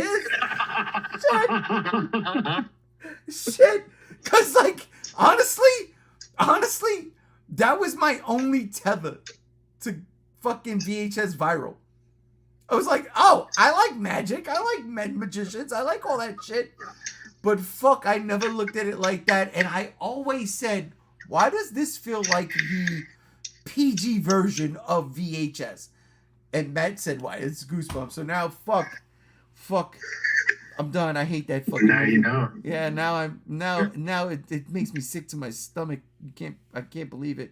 But, second segment, and I'll start with you, JR. Parallel Monsters. All right. Okay, so give me a second. I forgot this one. Oh, I know this one. You're good. Fuck. My camera sent me a picture of my pumpkin. I love it so much. Creative, yes. Retarded, maybe. With braces on its legs. But you met yourself, an alternate dimension of yourself, and you decided to change places with him? That is definitely the stupidest fucking shit I've ever heard of. Who does that? Listen. You are a scientist, and you just discovered alternate realities exist, and you could go to that alternate reality. Hear me out. Someone than less than 1 IQ. I go through portal. Someone with more than 1 IQ. Holy fuck. I'm gonna shut this off. We're gonna fucking just take this footage, take it to a scholar. We're gonna figure this shit out. Blah, blah, blah, right? Now, he goes through, and now his wife kills him. His other self has no face, vagina teeth. Fucking, it's such a mixed bag. Yet somehow one of the best segments in this movie, right? It's a mixed bag. The logic doesn't make sense. And I'm not asking for brilliance in my horror movie when it comes to logic. I like Friday the 13th. But don't go to a parallel universe. You just shut it down. You proved your thesis. You write a book. Get the money. And fuck off. Don't go there and trade places with an alternate version of yourself. I don't trust myself. How do you trust yourself? What the fuck?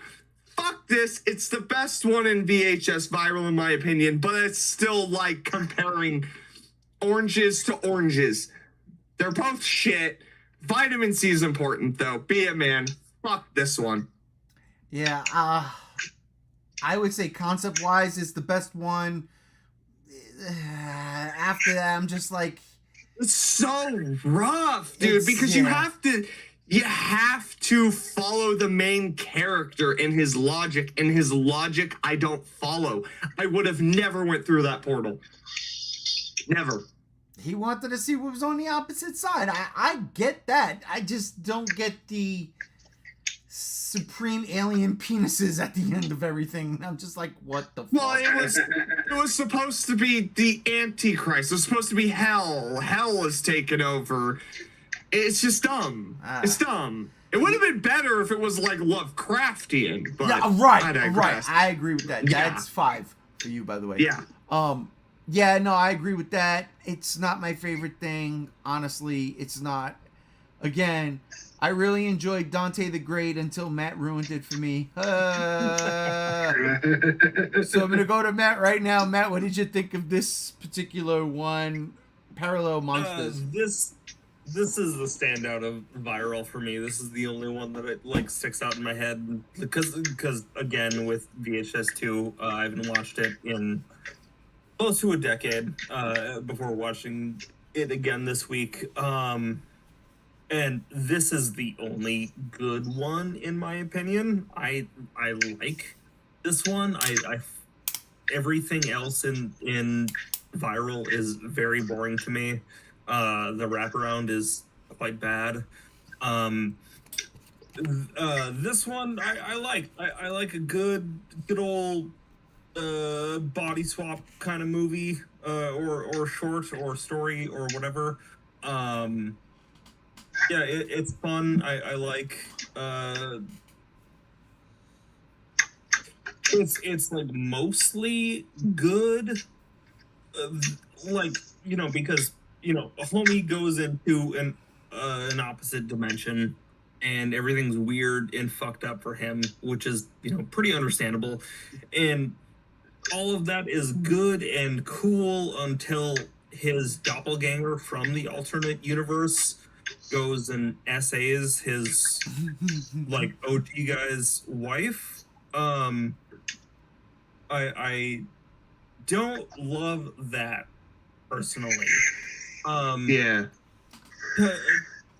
Because I like the idea of okay, well, all this just weird shit, all the weird penis shit, all the weird blimps and crucifixes and shit, that's just normal for this dimension. But rape stuff is not cool in any dimension, in my opinion. So it kind of lost me there a little bit, but this is best of a bad situation. I like this story. I like the concept a lot. I like alternate dimension stuff because And I like alternate dimension stuff that isn't just, well, what if the Nazis won? Because that's kind of what a lot of it is. So seeing something that's like pretty weird and totally different, and there's like teeth or orifices is fun and exciting and horrible. So yeah, I don't know, like 7 out of 10, I guess. Wow. Shit. I will also add, I do respect the practical effects in it. They're pretty good. Yeah, Yeah. absolutely. Yeah. Rob, your take. So, as everybody has already said, this is definitely the highlight of VHS Viral. And that says a lot because it's really not that good. But I'm going to bookend it with this because everybody said exactly what I was going to say. Homeboy's wife with the fucking vagina fucking happy trail going right up to her belly button. I'm gonna go that far. It's spooky season. Would. She was a fucking dime piece, man. I don't give a fuck. Yes, the whole thing was weird. It absolutely had fucking vision. There was something going on there. It just needed a little bit more. Beyond the fact that your wife is hot as fuck and has a goddamn crypt keeper mouth for a fucking pussy and tummy and everything. Like, I'm sorry, but clearly there was a vision. There was something interesting going on there. It's just when it's surrounded by so much middling fucking offerings and an overarching story that I just don't give a shit about, it's easy to see how this is the shining piece of the offerings, and it's also easy to see how it's just the best of a bad situation. Yeah. All right. Last but not least, in VHS Viral, Boneyard. Oh boy. Ooh. Exactly. Oh, not Boneyard. Bone Storm. Bone Storm. My bad. Bone Storm. I'll start. It's the one with the skateboarders, and they go to the sewer, and they're grinding, and then there's this Mexican cult, and then apparently the skateboarders kill the cult, and then the cult come back as zombie skeleton things. I hated it. Oh, yeah. I couldn't stand it. It is by far my least favorite fucking thing in this movie and for the series. So that's my take. Matt, what about you? I'll to your point, I'll take spooky skeleton over a fucking scary magician any day.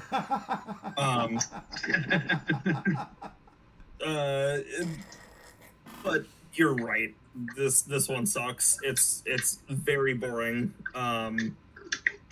It's not as good as I remember it being. I feel like I remember this one being a little bit more exciting, and it's just really fucking bland. That being said, I do like the zombie skeleton people as an effect with their cloaks and the skull masks and stuff. All that is very cool, and that is probably the standout of the segment by far and away. I could see that coming from you as someone who now does the prosthetics and special effects stuff. So, yeah, in that regard, I give it a pass for real. But it's that story was boring as fuck. Everything else is very milquetoast. Absolutely, Rob. What about you? What if CKY/Jackass had a supernatural fucking tinge to it? This definitely didn't. This one definitely didn't fucking land, and I apologize, but this was the most heavily marketed part of the movie.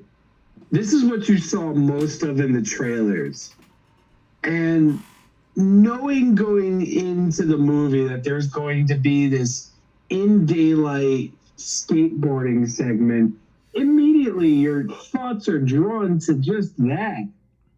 But the movie fucking ends its majority segment run with this. And it's really not all that fucking compelling, a la Jonah Hill from This Is the End. It's really not all that fucking compelling. It doesn't offer much in terms of the fact that, hey, yo, we got fucking cool practical effects going on. We got skateboarders doing skateboarding shit. That's cool. But it just further Titanics this movie. Except you don't have Kate Winslet's fucking redhead titties up in the fucking camera, James Cameron. It really doesn't do much for me. It didn't do much for me back in the day. It doesn't do much for me now. This is the bullet in the head of the fucking cow right now. Like, I don't care. I can appreciate it for what it is. But for the most part, I could care less. There's a reason why Viral is the only one that I don't own physically. JR.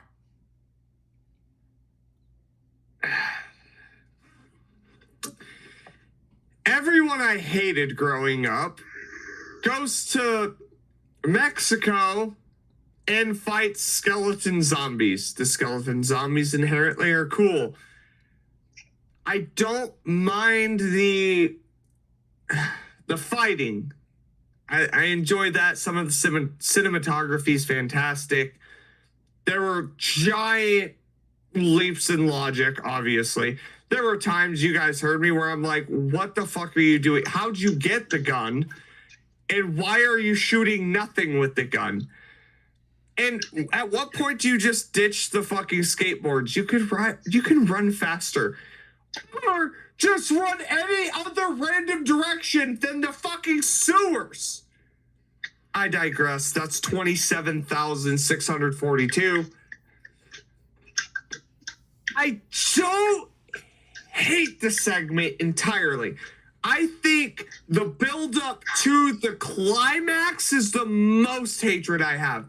You could have trimmed the fat. We got too much douchebaggery, which is fine. But you can make your characters douchebags and want them to die without having 30 years of build-up to it. I turned 30 by the time they got to the fucking point. This one is a fast fucking forward. It's not worth your time. Though the fucking skeletons, the Day of the Dead aesthetic, the witch goddess in the pentagram is so good. I just don't care by the time you get there because you didn't give me an incentive to give a shit other than, well, you'll see them die. That's not fucking good enough. I'm sorry.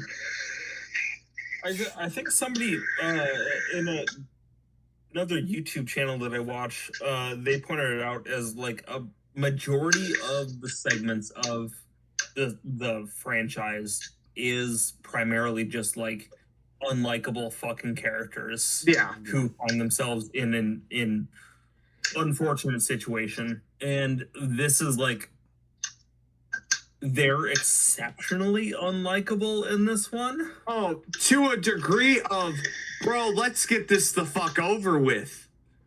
Just kill them. Yeah. I don't care about them. And it makes you lose interest, right?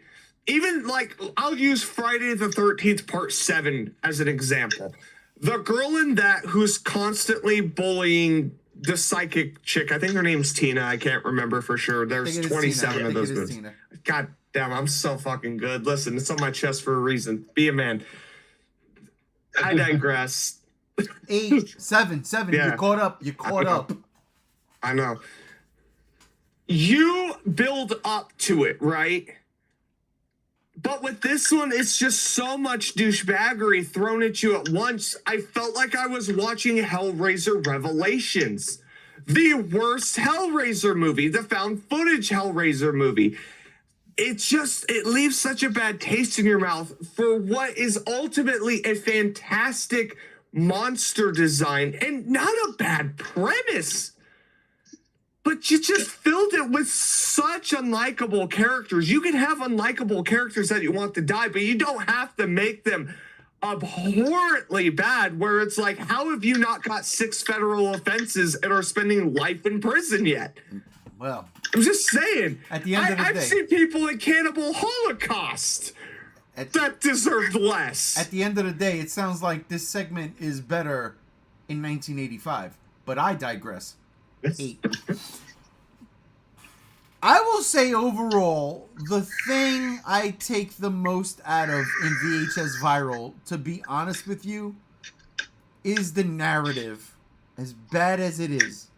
Because it is the only thing that actually fits the title of this movie. At the end of it all, whatever that virus is that's making people put phones in their mouth and die, it's gone viral. That ice cream truck driving around, it's gone viral. So in that aspect, the narrative for this is probably my favorite thing about this movie, especially because Matt ruined it for me and called Dante the Great a Goosebumps. Well, so I think the whole viral thing could work better. I think it was almost like the title itself was almost ahead of its time. Because, like, what viral meant in 2014 or 2016 or whatever that came out was substantially different than it is now. Yeah. Right? With the advent of, like, TikTok and stories and stuff like that. So I think it was almost like a little bit... I hate to say that this piece of shit fucking movie was ahead of its time, but it might have been with some of its concepts of like spreading shit socially, where like now that's a little bit more, you know, commonplace. You know, the concept of somebody just like filming shit and then their girlfriend gets sucked into a fucking evil ambulance or whatever what happened. Like that would work better now with the whole like Snapchat stories, Instagram stories. With TikTok, with I don't know if this is still a thing, but like a few years ago, like Tinder had like a whole narrative that you could be a part of. Where it's like a choose your adventure with Tinder, and you would like match with people who chose the same fucking path as you. So like a little ahead of its time, but I think we're probably splitting hairs here for what's primarily just the worst of the franchise, in my opinion. Yeah, I think that might be I think that might be a consensus here. It's majority. It's the worst. That's a majority here. It's spoiler alert. VHS Viral is not it. It's not worth your time. If you honestly wanted to take one out of the franchise and just watch the good ones, get this one out. Don't even bother. It's not worth your time. Speaking of good ones, VHS 94. Oh, yeah, boy. Yeah, boy. We've got some bangers here, okay? This is I'm not going to say reboot, but basically kind of a reboot because, you know, Viral came out in 2014. Yeah, exactly. So let's just get right into it. The first segment, Drain, with Ratma.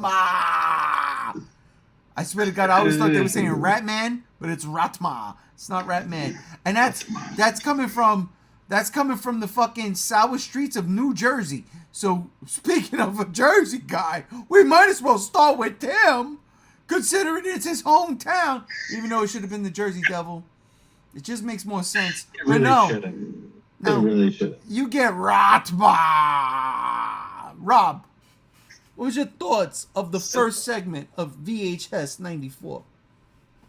So I don't mean to make this overly long, and I'm going to do my best to not make it overly long. Viral killed the fucking franchise. It was done for a good number of years. And then when I heard that Shudder and Bloody Disgusting were going to step in and essentially add into the franchise with VHS 94, I was a little apprehensive. It's like, hey yo, just leave it alone. Y'all had a misstep. Let's move along now. But when that movie first came out, of course I pirated it because I didn't have any access to that of fucking Shudder. Thank you, JR. I can't tell you the amount of fucking comfort I felt when this short started up. The overarching story, that's fine. But when this started up and I saw that we were dealing with a fucking hairy rat xenomorph looking motherfucker, I knew I was at home. I knew I was going to be safe. And God help me, I was fucking safe. I was happy. This is weird. This is different. This is VHS at its fucking core. If you ever had any doubt of Shudder and Bloody Disgusting and their abilities to deliver something that is not only memorable but poignant, something that's fucking... There's a goddamn rat monster and there's a cult and it's under the streets of New Jersey? Like, fucking Christ. This is it. This was the proving grounds, and God fucking help me, rest my fucking soul, they did it. They hooked me in. Like VHS 1 and 2 before them, they hooked me the fuck in. They killed it. They delivered something I didn't ever fucking foresee to ever grace my sight sack. It's great. It's fantastic. It's practical. That suit, that puppet, whatever the fuck have you, it's beautiful. It's disgusting. Hail Ratama. That's all I gotta say. Ratma. Matt, what about you? I mean, yeah, Rob summed it up very well. 94 is my favorite out of all of them. I think this is the premier VHS movie, in my opinion, including Beyond. Yeah, just phenomenal shit. Fucking, like, great fucking opener to this new series, effectively. This new era of VHS. It's fucking great. Like, you, like, self, invested in the characters a little bit. That it was creepy, it was weird, it's Lovecraftian, it's just off the fucking wall. It fits with the aesthetic of VHS as a whole, and it fits within the whole like 90s thing, which not a lot of the Shudder trilogy, quadrilogy, whatever you want to call it, has it done to as good of a degree. It's great. And as Rob said, hail Ratma. Hell yeah. I thoroughly enjoyed this one. Like I did. I'm a sucker for cryptids, and Ratma is a cryptid, and they're in Jersey. And again, I wish it was the Jersey Devil, but it can't be. So you move on. I made a comment the other day when we were watching this, and I was like, Wreck or this, because it was kind of like the same thing, right? It was like the beautiful reporter going into, well, Wreck and Quarantine. She was just following the fire department and just so happened to stumble on. Whereas in this one, this lady was looking for Ratma. It was dope. It was good. She found the cult. The ending was great. The end of the skit was great. When it was like, oh yeah, we, safe, our reporter's safe, and here she is and telling the story, and then she throws up on the guy's face. And it's just fun. It's fun. I thoroughly enjoyed this one. JR. It was good. It's great. The build-up works. I like the ending of the Newsacre segment where in the stream I thought it was over and y'all are like, hey, hey, it's not over yet. And I was like, oh shit, I forgot. I'm sorry. It was great. The story's there. The build-up pays off. The rat is a disgusting monster and it spews stomach acid. And that poor cameraman, what did he do? What justice for poor cameraman? What the fuck, dude? I digress. That's 9. That's more than me now. No, that's 8. I thoroughly enjoyed it, and you know what? It's a good start to an overall fantastic entry in the series. Fair enough. The next one is The Wake, which zombies are back. One of the best ones here. So Jay, I'm gonna start with you. Fantastic. I love it. It just starts out creepy. You have Guy from King of the Monsters who says gonorrhea. He disappears shortly after. Hopefully he died. It's great. It just builds up tension. You have one guy at the actual wake who shows up. You don't know what the fuck's going on. And then just the corpse comes alive. And it's great. The sirens play. Yep. I love it. And then shit explodes for no reason. It's fantastic. She was definitely a zombie by the end. I loved it. Everything built up. And I just kind of want to know more about this guy. There was no one there. No one there except one random guy. Weird. And who chained the doors closed? I gotta know these things. It overall, very good. The intrigue is there. Stop wearing high heels to places. Phase high heels out, because whenever you wear those in a horror movie, it just doesn't go well. Check it out. Don't fast forward. It's good. She had them off for a spell up until like somebody showed up. But I agree with you. Who chained up the doors? That made no sense. That made no sense whatsoever. Matt, what did you think of The Wake? I like it. It's good. It's creepy. It's a good, like, I feel like the Shudder Bloody Disgusting quadrilogy, I guess it is very bombastic and just like over the top. And this is like more of a slow burn kind of thing. This is more of a just like slowly kind of like ramping up the tension. Which is cool and good, but it's not so impactful, I guess. I guess like I don't care about our protagonist. Like, she's not terribly interesting.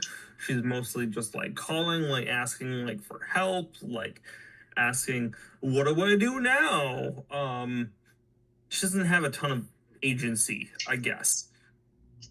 And when the zombie stuff starts going, that's awesome. Super cool. It's a really creepy, cool story. It all works very well in the context of a short.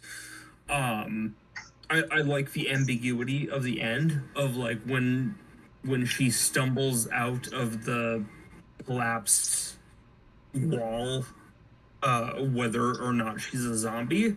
I really fucking love that ambiguity, because that's not something that this series does at all. Yeah, I don't know. It's good. It's solid. It is. I can't assign a rating to it, but it is fucking solid. That's all I can say. Rob, have you met Matt? And Matt, have you met Rob? Because I swear to God, this is the conversation we had the other night. Whether or not she walked out as a zombie or was just stumbling because she was stunned. Unbelievable. Rob, what do you think of this skit? I will agree that it's not exactly impactful. The homegirl is gorgeous, and I love her from her fucking bleached roots down to her fucking high heels at a goddamn fucking funeral. it's different, and especially when compared to that of going into the sewers of New Jersey and finding a rat god with a cult, it's definitely a good juxtaposition. It's like, okay, we got this, and now we got this. It complements what we saw at first. It complements just the entirety of the movie, because in VHS 2 we had Zombies with Humanity with a GoPro camera on. In this one, it's like, all right, but what do you do when you're in a fucking funeral home and you're locked in there with a fucking zombie as, I guess, a monsoon or a tornado or whatever the fuck is on its way? It brings forth interesting questions. It showcases a very claustrophobic moment in which you'd never really be able to prepare yourself for, because if you're genuinely thinking about, oh fuck, I'm gonna be the only person at this funeral, what if this body comes alive? You crazy. But it gives that good what if factor, and I very much enjoy it. And she's gorgeous. I can't deny that. She is gorgeous, and I do enjoy it. And she is a zombie. When she walks out of that thing, you can hear her breathing. She is not. You can hear her breathing. She goes, and she walks out. She's Bro, moaning. she just got the wind knocked out of her. Oh, by a no, fucking no, hurricane no, after no. Dealing with the goddamn zombie. No. Homegirl did not have her shoes on. She was stepping through rubble. Y'all are fucking no. She walks out in those high want to be heels. with you, Rob. You know what? Thank you. Where'd you come from, G95? What the fuck? Wait, what? No, this is bullshit. This is total bullshit. First off, she walks out in the heels. She puts them on. She walks out. If she was alive, she would have took them off because she would have been able to walk easier. Dang! Thank you, G1. No, you're welcome, G1. I just proved my No, point. that doesn't mean fucking anything. It She means had a fucking everything. hurricane blows through a goddamn funeral home after a zombie attacked her. Are you gonna be sounding like Mariah Carey during Christmas time? No, That's fucking not. That's not my point that I made. My point made was a zombie would not take off the shoes. But a normal person, Well, whether or not she had okay, asthma, would have took the shoes off. That's the point I'm making. Do you think she's gonna care about what's on her feet when she wants to get the fuck out of that situation? Absolutely, because So- she had her shoes off in Matt. the middle of the movie. Of the Matt. skit. Let's That have a don't mean spin-off. nothing. While they argue, let's go do a spin-off. Oh shit. My point is, if she was a human and she took her fucking shoes off, I wanted to see the feet. I didn't see no feet. She was rocking shoes. She was walking out of that fucking rubble. That's it. Listen, That's why she you was a want zombie. feet- You want feet? Go check out She's my not a YouTube zombie. channel. That's all I'm saying. This You feet- ain't got no feet on your fucking YouTube Hey, channel. every you goblin. single one has feet. Be a man. What were you Nah. saying, Matt? I gotta hear it. So I'm not a foot guy. Clearly, Rob is, and good for you. Like, good on you. JR is Guy. definitely a foot guy. I get it. But like, I don't know. I got sensitive little feet. You know, I'm a flat-footed motherfucker. Like, I'm not gonna go walking around through rubble. Like, it's sharp, it's jagged. Like, I'll like, if I got my heels on, I'm gonna fucking wear my fucking heels, bro. Like, No. that's my point. No, but if she was alive, if you seen the way she walked out of there at the end, she's wobbling. Her shoes were off. The only time she put her shoes back on when the guy showed up for the funeral. She was like, "Oh, I gotta be professional now." She was letting the dogs go. by Hurricane 2. Exactly. You know what I think the problem is? It's a good segment. It's And good that's not a bad problem to have. No, Do you know we what's a good want segment to, too? Like, call in somebody from like South Carolina and see if like there were their shoes when they evacuated their house. Listen, but there's a difference there because they were flooded. She wasn't. Listen, evacuate my ass. Be a man. Speaking of evacuating, let's evacuate that segment and go to the next, which is the subject. The subject of many, well, at least from those I watched with, very favorite thing. So I'm going to start with you, Rob. Yes. The subject. What was the name of the segment? The subject. You The know, subject. where the evil doctor was creating machine men. My boy, Timo Tashanto, comes back with a first-person experience like no fucking other. It's the Doom movie everybody's fucking wanted. Up until But Beyond. at the same time, it is this beautiful Frankenstein's monster type tale where the monster fights back and has humanity. I would say just a smidge more humanity. It is the weirdest fucking segment where you take into account that, oh my God, this is so fucking badass. This chick, this camera girl is fucking destroying motherfuckers in this amazing fucking segment. Carl Urban approves. But at the same time, it is also insanely depressing because she is this innocent girl who gets turned into a monstrosity and has to fight for her life, fuck off R. Kelly, and make it out of there on her fucking own with nobody else. This is a beautiful example of what it truly means to be horror, but at the same time being more than that. Because, yeah, it's fucked up. You see some fucky shit in this shit. Some fucky shit right there. But at the same time, it keeps you engaged because it's also an action short as well.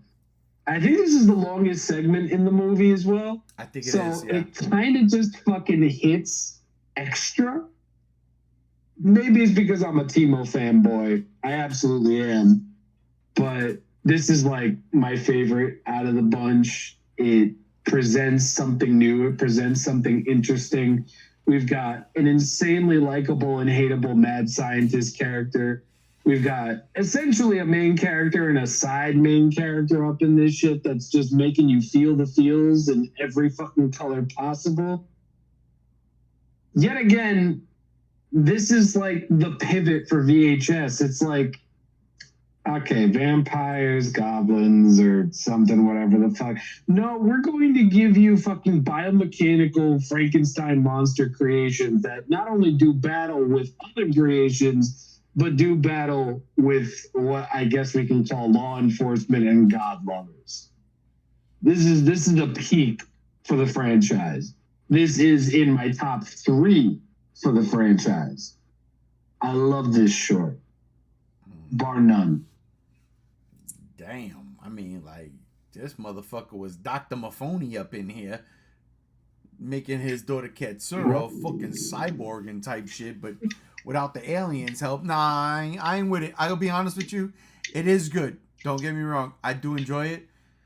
It's probably my least favorite of this movie. Like, it is. I never got it. I mean, I get it. But it never, ever, ever hooked me. I was like, as a man scientist, and he's making robot people. And then the raid happened. And I'm like, all right, yeah. They kill the doc, and they're getting killed, and it's brutal, it's gruesome. There's a grenade. Okay, she's gonna... Honestly, missed me with this one. I was done. JR, what did you think? I enjoy it. You guys could hear me in the live stream. I genuinely feel bad for the victims in it. It hits differently. The director really made you feel sympathy. I will agree with Rob, and I was saying it throughout. Give Doom to this man and let him make 90 minutes of awesome. I see it here. It would be fun. But as a whole, it's a good segment. As far as VHS, it's definitely the most thrown off because mutant humans, cyborgs, weird. It works. It doesn't work. I enjoy it. There's nothing that tells me not to enjoy it. I don't know. Is it the best in VHS 94? No. But I'd watch it. Definitely don't fast forward through that shit. Watch it. It's good for what it is, and it does instill terror in the sense that innocent victims are being horrified. So, yeah, check it out. Matt, what about you? I'm gonna go the polar opposite. This is cream of the fucking crop for me. Wow. This is Ooh, all right. this is 94 is my favorite out of the franchise, and this is my favorite of all of them. I love a good body horror story. I love a good fucking cyberpunk story, which this is. It's just weird and gross and mechanical, and it reminds me of Tetsuo the Iron Man, which is, you know, a favorite of mine. Yes. It is so good, and it starts off so good with a homie is just a head with spider legs, and then it's fucking a girl who has a camera for a head and a machine gun for a hand, or she finds her machine gun hand, and then her companion, I guess, who is kidnapped at the same time, turns into a doom monster, as Rob said. Like the second half of the story turns into Doom. It's fucking awesome. It's so cool. It's so good all the way through. Totally enthralled. I love it. I fucking love it. Understandably, I get why people don't, but that's just like cyberpunk. That's just my bag. I am Oh yeah. I am gonna take a bazooka to a couple of motherfuckers up on this channel right now on this podcast. So I'm just saying, 'cause I can't believe the blasphemous shit I'm hearing. I digress. 9. Last but not least, in VHS 94, a very good one, Terror. With this unified front, if you will, of men trying to stick it to the government, if you will, because that's what it seems like, right? Domestic terrorism. That's what it seems like. But in this one, they've got an ace up their sleeve. They've got a vampire. And they learn that vampire blood is highly explosive when exposed to the sun. That, to me, is better than the subject. I'm just saying. I mean, mad scientists putting fucking robot heads on people. All right, fine. But the idea that these backwater hillbillies can come up with this idea that, oh shit, we got a vampire blood is the key to success to overthrow the government. That's scary. That's scarier. I love this segment. This right here. This is my favorite segment in 94. It really fucking is. Because we've seen ghosts and goblins which turned into aliens through synapses. We've seen zombies. We've seen haunted houses. But we haven't seen vampires yet. And the way they are utilized in this one, hands down, this is a 10 out of 10 skit for me. I love it. But I'm going to go to you, Brother JR. What you think? Oh, I was praying you'd go to me. Listen. I agree with you. This is the banger, right? You get a group of hicks with guns wanting to overthrow the government, and they got the vampire. What hooked me was where they just showed them shotgunning him in the head, point blank, and then they keep doing it. I'm like, what the fuck's going on? They don't explain you learn. Not only that, what they're using the blood for, they're siphoning it, and they're like, we're going to take down the government. We're going to be in control because we have the vampire. Everything's there. There's one problem, and I said it during the stream. All of these people are stupid. What does the leader do? We're going to celebrate. Everyone get drunk. No. You don't tell hillbillies with guns who have a vampire whose blood is highly explosive, you don't tell them to get drunk. You know why? Because they're stupid.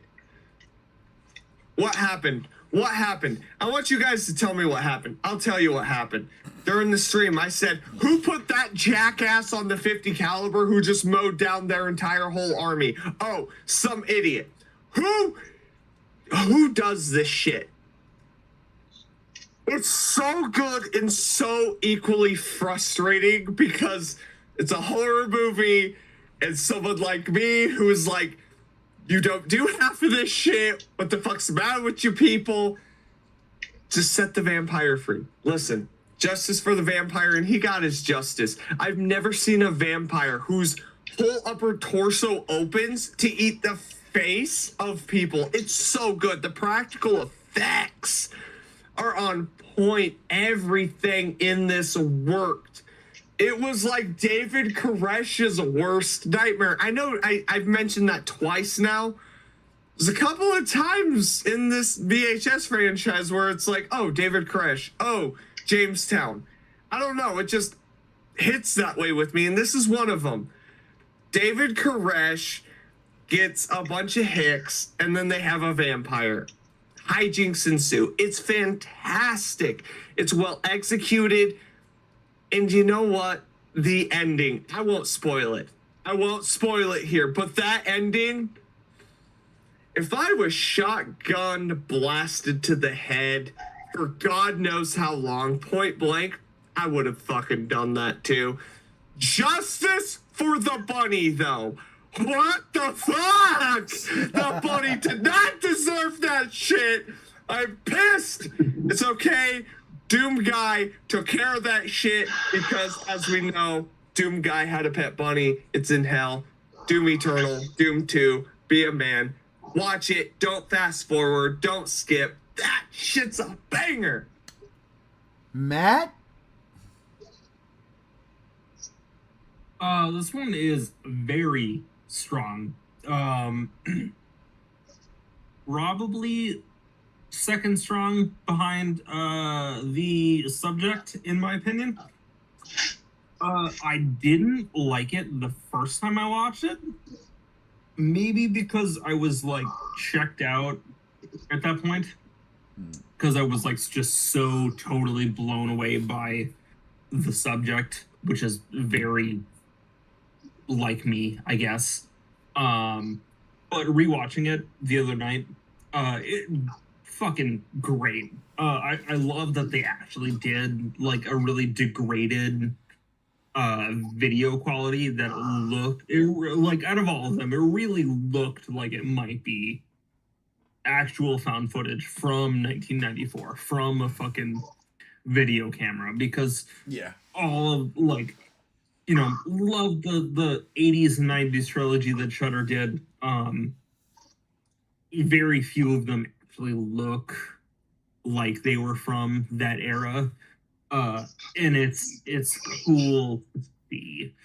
It's great. It's great that this is the single VHS segment that has a message, that has like something to fucking say.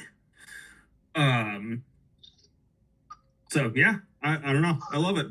It's great. Second best of the movie. Maybe not second best of the whole franchise. All I got. Gotcha. Rob. I don't think VHS could have done a vampire story any better. It's a different approach to that of a vampire story. It's interesting. Like Matt said, it's got something to say. There's clearly something going on within its storytelling. And it's just like full on entertainment. You can't go wrong with a bunch of fucking hicks out in the woods injecting vampire blood into a bunny and it exploding the second sun rays hit it. It's just good. It's fun. It is definitely another prospect and aspect to that of VHS that just allows fresh takes for creatures like vampires that have been done to death. And for that, I appreciate it highly. I will say, yeah, it's super fucking cool that in this world that if vampires or vampire blood hits sunlight, they fucking explode. Yeah. So cool. Yeah. Like, that's some From Dusk Till Dawn shit, and that's like I'm here for it. Like we don't get enough of that. No, we definitely Absolutely. don't. We definitely don't. Well, I mean, look, let's switch focus because I like this podcast is a little long. We got 3 more movies to review. So let's get right into VHS 99, a movie I swore I saw and then I actually didn't see. So I watched it the other day, unfortunately, without Rob, without JR, when they did their thing. I came home and I watched it afterwards, and my God, I gotta be honest. I don't think I was ready for this one. This one smacked me in the face and laid me in the bed. And I was like, okay, I'm going to bed now. Thank you for the bottle. Good night. To the point where it actually gave me nightmares that night. Like, legit. I was having some weird-ass fucking dream sequences. And I was like, what the fuck? And it starts off with the shredding. Where you get a group of 4, a punk band, where they're doing Jackass, but they're also a fucking punk band. Like, legit, that's what they're doing. They're doing Jackass shit. I know. They're a punk band, and their next skit, they want to go into this fucking place where another punk group died from being stomped on and electrocuted and burned to death. And I loved it. I thought I was going to hate it. It started off, I was like, yeah, I'm not going to feel it. I don't know. I'm not too sure. But when it all came down to it, when you talk about the ghosts and the skeletons from Viral, they did it so much better here. The zombies here, the girl zombies from Bitch Cat, whatever it was called, Bitch Cat, they're clicking and clacking with the teeth. Their guttural sounds. There wasn't moaning. It was almost like guttural wheezing. Oh my God, I fucking loved all of that shit. And then the deaths were gruesome. They were gruesome. It was awesome. And at the end, they tore apart the band and put them back together haphazardly and was playing their songs. And I gotta just be honest, like, that shit freaked me out, and I fucking loved that skit. I loved it so much. JR, what did you think of that skit? Listen, man, I originally watched VHS 99 last year. I didn't like it. And I told you guys I didn't like it. Rob, and all of you, thank you for joining during this week for the live stream commentary of these. Seriously, from the bottom of my heart, I thank you. That shit was a blast. I digress. This one I hated. I watched it last year. I was like, yeah, fuck this one. And then I watched it with Rob. It was him and me. Rob, you saw me change my whole outlook. And it started with this one. And you and me were just talking about our childhoods, right? And how we did this stupid shit. And it was fun. It was flowing. And it was just working. Everything in this was matching. And you know, you and me went into some spooky shit back in the day. We went into some spooky abandoned house. Fuck, I'm about to do it again to go film some random fucking Ghost Adventures wannabe skit. It's gonna be a joke. It's great. Fuck, it's so good because it reminds me of that childhood, right? Where you had that fear in the back of your mind. Listen, Yeah. if you never grew up and you saw abandoned houses, go into them with your friends, your cousins, your family in the middle of the night with a camera, and you ain't been spooked to death from that shit, running out fucking Scooby-Doo and Shaggy out that front door, you ain't lived. This reminded me of those vibes. 2 days ago, I was all about that shit, and I loved every second of it. Mm-hmm. The punk rock music works. The aesthetic is all there. The douchebags get their just desserts. My only problem with it is the non-douchebag got the desserts that wasn't deserved. Yeah. He should have lived. That was my only complaint with it. But the douchebags did get their comeuppance. I loved it. And I agree with you, G1. Ray, man, fuck off. The sound design is so good. So good. And the aesthetic, the zombified punk rocker with the fucking green hair. Oh my God. It's Return of the Living Dead shit. I loved it. Definitely starting out strong with VHS 99. I loved it. And that's from someone who originally hated it. Definitely don't fast forward. Matt, I'd love to hear your words on this. Fucking love this one. Absolutely love it. I'm a punk rock dude myself. So like being in that like world is fucking awesome. It's what's the band name? It's Bitch something? Bitch Cat. Bitch Cat. Bitch Cat. Yeah. Yeah. So I'm vaguely associated with one of the people who played one of the girls who played one of the band members of Bitchcraft. She was the blue and green haired girl that JR mentioned. She's my favorite one. She was Rob and me literally were like, oh, she's our favorite. What the fuck, dude? Yeah, her name is Verona. She's pretty cool. She's worked on a million different things. She's done some like character work for like I don't know, like model work for a couple Star Wars games. I think she was maybe in an episode of House. I could be wrong. But yeah. So it's a fucking treat to see her in there. But yeah, no, I the only complaint I have about it is the editing is pretty fucking all over the place, so you don't really get a good sense of like who's getting killed at what point. Yeah. It's choppy. It's very choppy. Yeah. Yeah.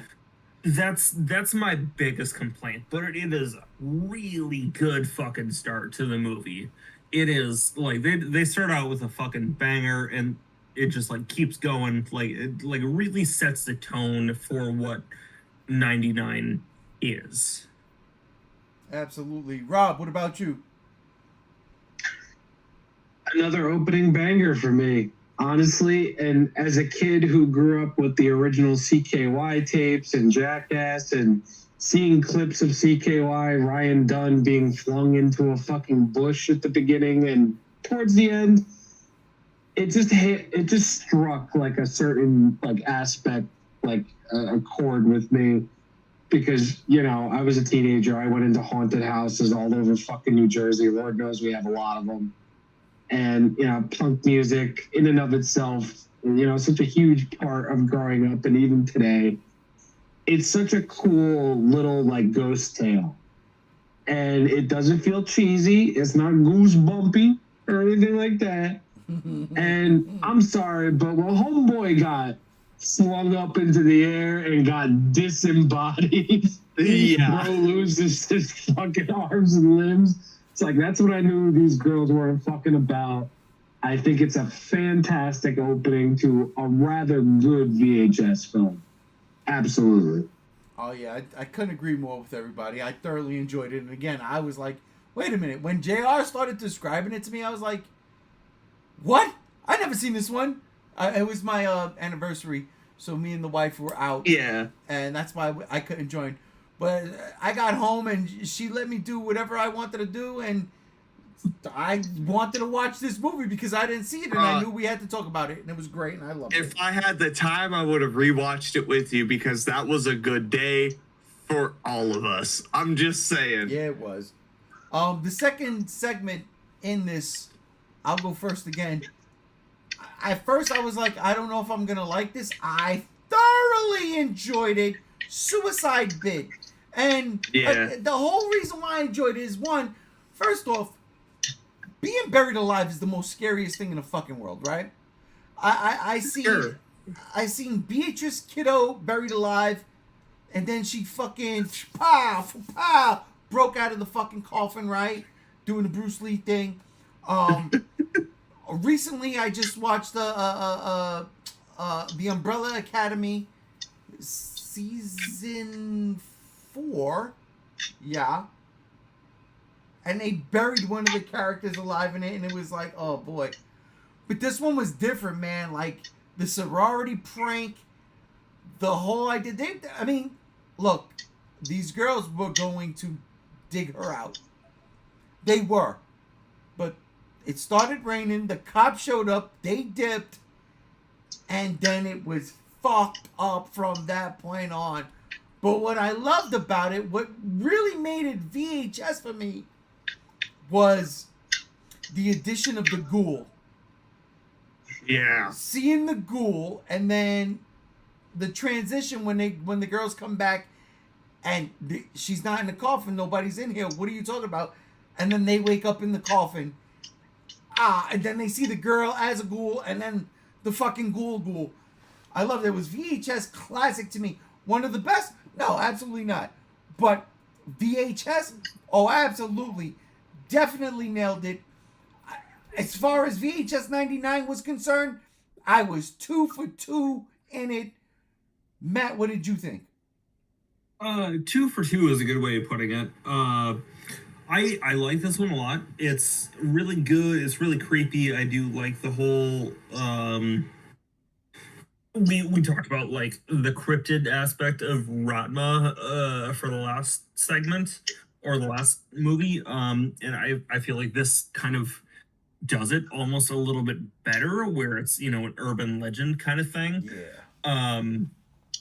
And like, you don't know if this urban legend character, whose name I do not recall, is gonna, be a part of the movie or be part of the segment or not.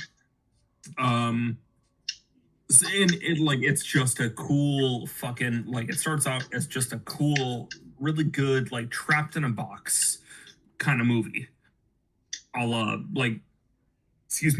Buried. And then a spooky ghosty shows up, and it's really spooky and scary. I will say that the puppet that they used for that was not amazing, but it was pretty good. It's good. Like, no complaints on my end. Like, it's good. It's cool. I think it's a little nonsensical. How they kind of all end up in individual caskets with individual cameras pointed at them. It almost kind of breaks the fourth wall to an extent. Yeah. But I can forgive that just because it is kind of like almost like an urban legend put to film. Yeah, good shit. Fucking, I don't know, 7 out of 10, 8 out of 10. No. I like it. Shit. Rob, what about you? Definitely not my favorite from this movie. Again, I love me a slow burn, but going off of undead punk chicks ripping apart a bunch of fucking annoying teenagers to this, It's not bad. I just feel like it kind of really brought things to a halt. I think it does cool and fun things. I mean, claustrophobia is not my favorite thing in the world. That shit makes me feel claustrophobic as fuck, for lack of a better term. But in no way a bad segment. No way a bad segment. JR? Rob and me were talking about it during the stream, and I hold true. It is my least favorite of 99. Not inherently bad, though. I've got a kind of claustrophobia. I don't know. It works on a level where it's like, yeah, you would have to disbelieve that someone would be this stupid. I get trying to get into a sorority, but not really. I've never tried to get into a sorority. But the ghoul works. The gimmick works. The spiders are gross. I fucking hate spiders. And I was like, oh, fuck that shit. It's a good segment. Don't fast forward through it, but it definitely is not the best of 99, but it is better than other skits that we've talked about tonight. Check it out, especially if you're claustrophobic and you add drowning to the claustrophobia and a ghoul to it. It's like, it's a triple threat, bro. It's fucked up. It does work on a level. I'm just saying. It's pretty good. So like, how did the grave fill with that much water overnight? Like, that's I pointed that shit out when we were streaming. I was like, fucking how? I don't make sense. But like, I know Ray is probably unfamiliar with the concept of rain in Vegas, but like, like that's a little egregious. And I live in a rain. Oh, all right. Oh, no. Time out. No, Time out. Depending on where they were, okay, I don't know what geographical fucking state they were in, but depending on where they were. If we get a monsoon, we get flash floods. They do. And it's bad because we get them too. And it's legit flash floods. So wherever they might have been, the rain could have been all night. And I can absolutely seen, because it wasn't all the way, that water wasn't 6 feet deep. That water's about 3 foot deep. 3 feet, maybe 4 feet deep. And on the camera, there's time skips as well. So it could have definitely, like, time skipped. I didn't notice that rewatching it for the second time because by that time, I was like 4 beers in. But I digress. Yeah, I know. Listen, I may be a lightweight, but when I was with you, and that was a lot. We got to do that again. I digress again. Fuck, I got to stop. But 10. It could have definitely been a, like, Arizona, New Mexico, Nevada, Utah kind of climate where it's more deserty, or Southern California where it's like they get a big rain, it floods, it's fatty rain. We get them here. I get it. I do get it. But at the same time, I also get the negatives of that where it's like, well, it filled pretty quickly. I did point that out. I'm like, what the fuck? It's been like 2 seconds. It was overnight. I know. It's still fucking good, though. Which, Matt fails to understand. All right. No, I like it. I do like it. And to your point, like I said, I live in a rainy state. I live in Minnesota. It fucking rains a lot here. I swear to my fucking God. Started, like a month and a half ago, and it rained nonstop for probably 12 hours. But my basement did not flood 6 feet fucking deep. Listen, which I know a grave is different than a basement. Yes, I know. get it, No, but Listen, there are plot holes throughout it. It's not bad. It is the weakest in it. I agree with you. You're next. I wouldn't even say it's the weakest, but we don't have to. No, it's okay. You're next. Yeah, what are you next about? Ozzy's daughter or Ozzy's dungeon? That's what's Ozzy's next. Dungeon. Yeah. Okay. Double Dare. Okay? You still watch it. Nickelodeon. I said this the other day.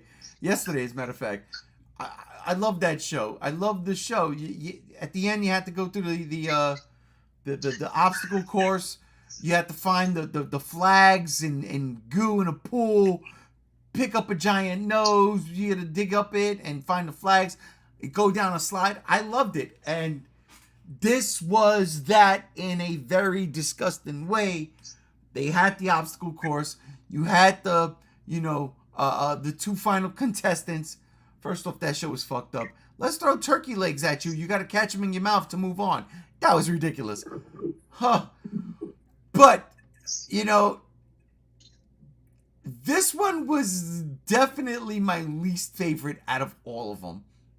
In 99. The leg break was gruesome. But after that, it was like, all right, Mama's torturing the fucking host. To get out of it, he goes, I'll take you to Ozzy. We'll grant you your wish. And then they go to get their wish granted. And it's the girl getting the wish granted. And everybody dies except for the girl. It doesn't seem like it needs to be a VHS anthology segment to me. This one was a miss. This one bothered me. It was a miss. I liked the Double Dare aspect. I did. And I liked the girl's face at the end. I really did. I loved her smirk. She was like, fuck everybody. I liked all that. But outside of that, I thought this brought nothing to the table. Matt, what do you think? Huh? Who? What? You, yes. What did you think? What do you think? Okay. Yeah, no, I completely agree. This was my least favorite of the movie. Really did not vibe with this one at all. I think all of the Double Dare stuff works as like an interstitial, like in between all of them. Yes. But everything like maybe this could have been the wraparound narrative rather than the fucking Gorgon teenagers.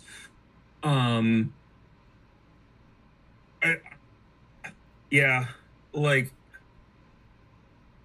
all of the reality show kids thing like going wrong is like way more interesting than whatever happens in that basement, which like it's not uncompelling, it's certainly watchable, but then it takes a really hard fucking turn into the weird and surreal with the whole like wish breast lady. Yeah.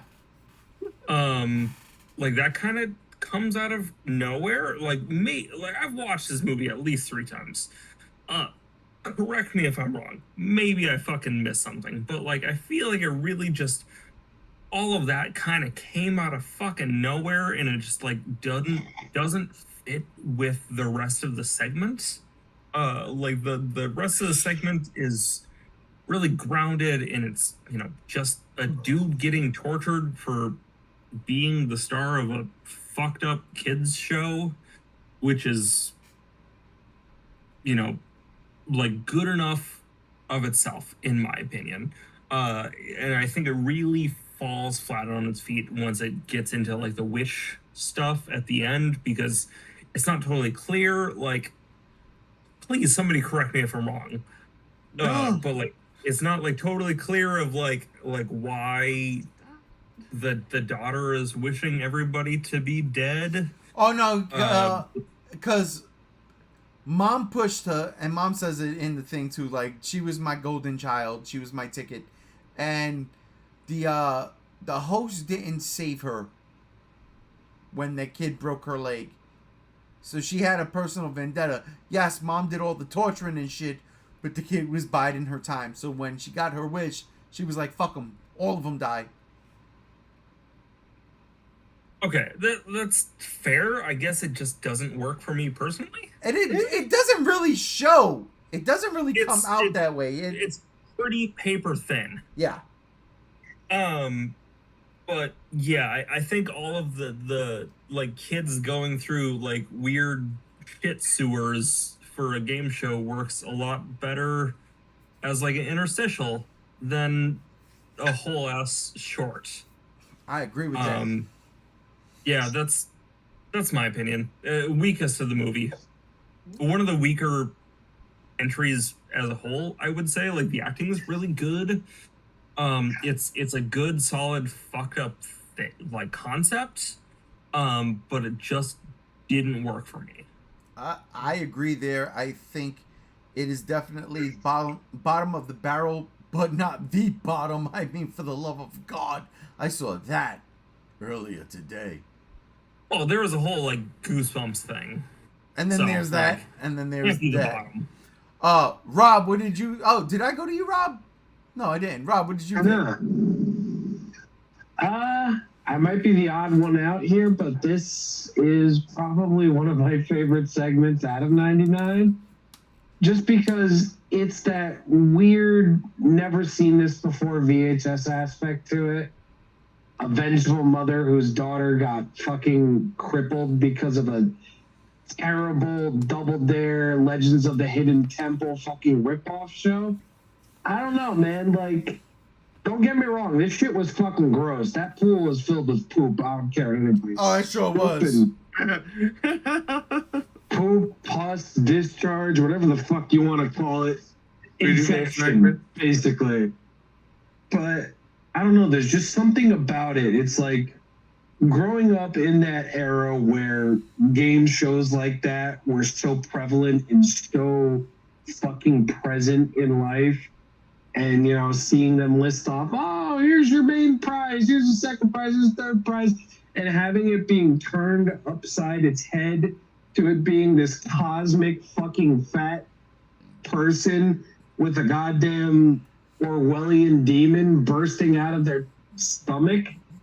Yeah, it's fucking out of left field. Yeah, it's fucking ridiculous, but I can't help it. I love it. I love every little bit of it. Got a little bit of torture porn, a little bit of creature feature, and all a bit what the fuck did I just watch? I like it. You get a laser beam, man. You get a laser beam, man. You get a laser beam. That's what that shit ended on. I was like, what the fuck? But I am definitely moving on to the next one. What the fuck? Oh, shit, my bad. I see how it is. I see how it is. It's terrible. My bad. That is that I digress. I know it's you know what, we've been going for over 2 hours. I get it. It's 8 o'clock. What did you think? What did you think? No, it was good. Rob and me talked about it during the stream. Definitely. It was good. The entire time I was like, why didn't you just take her to the hospital if her leg looked that bad? And I still attest to that. Take your daughter to the hospital. Whoa. What? Well, they didn't show it. They didn't show it. I know why. But take you down to the hospital. Wait, they did though. Well, then why did her leg look like Skeletor's asshole? Because it was that fucked up and she had like necrosis or some shit. Yeah, they would have amputated it. It would have made, logically, it would have made more sense if they went that route where she actually lost the leg because it had deteriorated to that point. But yeah, I digress. To your point, JR, like, it is definitely implied that several years have passed. Like, I know. Since this has happened, so like, yeah, like you're totally right. Like, why is it's a nonsensical episode, I guess. Very nonsensical. Yes. And once I got over that and the fact that the game show host is Trevor from GTA 5, who is also in the Walking Dead season with Negan, I'm serious. Rewatch that. That's twice now I've seen it, and I was like, that's Trevor from GTA 5. What the fuck? I digress. That's 97. About. It's good, though. Now, the twist with the wishes. It was kind of alluded to that, oh, they would get their fucking wish, blah, blah, blah. I didn't think it would be a cosmic fat person with a diabetes issue. Holy fuck. It was interesting. The payoff, not so much. I kind of get why she was like, y'all, fuck everyone. No one is actually giving a fuck about me, because if you did, I would have went to a doctor 9 years ago, but I didn't. I get it. The grotesqueness of the actual haphazard maze, I was laughing at. I was like, bro, you had like $5. Your set for your fake game show looks exactly the same. It's a good skit with a lot of holes in it, but I can't say it's not worth watching. Don't fast forward through it. You get some good characterization. You get some good acting from a seasoned actor, Trevor from GTA 5. I mean, and he's in The Walking Dead. What the fuck else is he in? It's good. Watch it. Not the best. So let's bring us to the next segment real quick. It's the Gawkers. The Gawkers, which I hate that title. Should just been called the Gorgon. But I digress. Whatever number I'm at. 11. 12. I love this one too. I did. Again, we were talking about the theme of having like, unlikable characters. Oh, these kids are so unlikable. And as someone who works at a high school at that, yeah, you know what? Fuck these kids. They deserve every bit of death and agony that they get.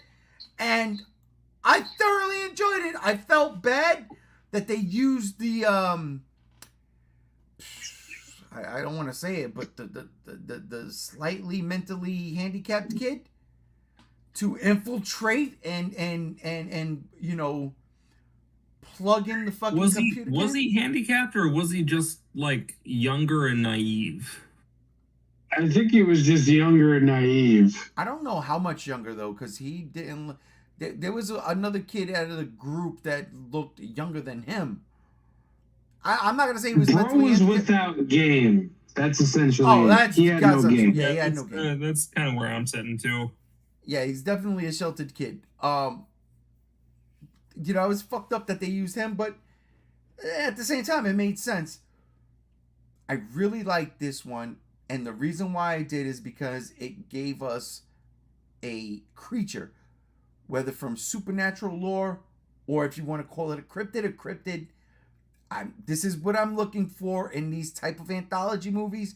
VHS has done it before, and to me, they kind of nailed this one too. The kids are spying on her. She took her. Oh, you spying on me? I got you. Stoned 2 of them, killed the rest. I loved every single minute of it. Well, not every. Well, for the most part, I dug it. It was not my favorite, but definitely one of my favorites of this one. But what say you, Shinrob? It was certainly different, and it absolutely blew any kind of expectation I had. For one, the overarching quote-unquote story with the stop-motion soldiers and everything. But for the most part, it was this story of these dickish fucking kids spying on the hot neighbor who just so happened to be a fucking Gorgon. That's fucking genius. Who the fuck thinks of that? People on drugs, probably. Or people just more creative than I am. But it was fun. It was inoffensive. I think it did a really cool thing with a very underutilized and underrepresented creature. I'm about it. I like it. It's a strong end to VHS 99. I thought, whoa, it's not the ending to 99. My bad. I forgot. But it's a strong entry for 99. Yes. Very good. That was a good comeback. Matt, what did you think?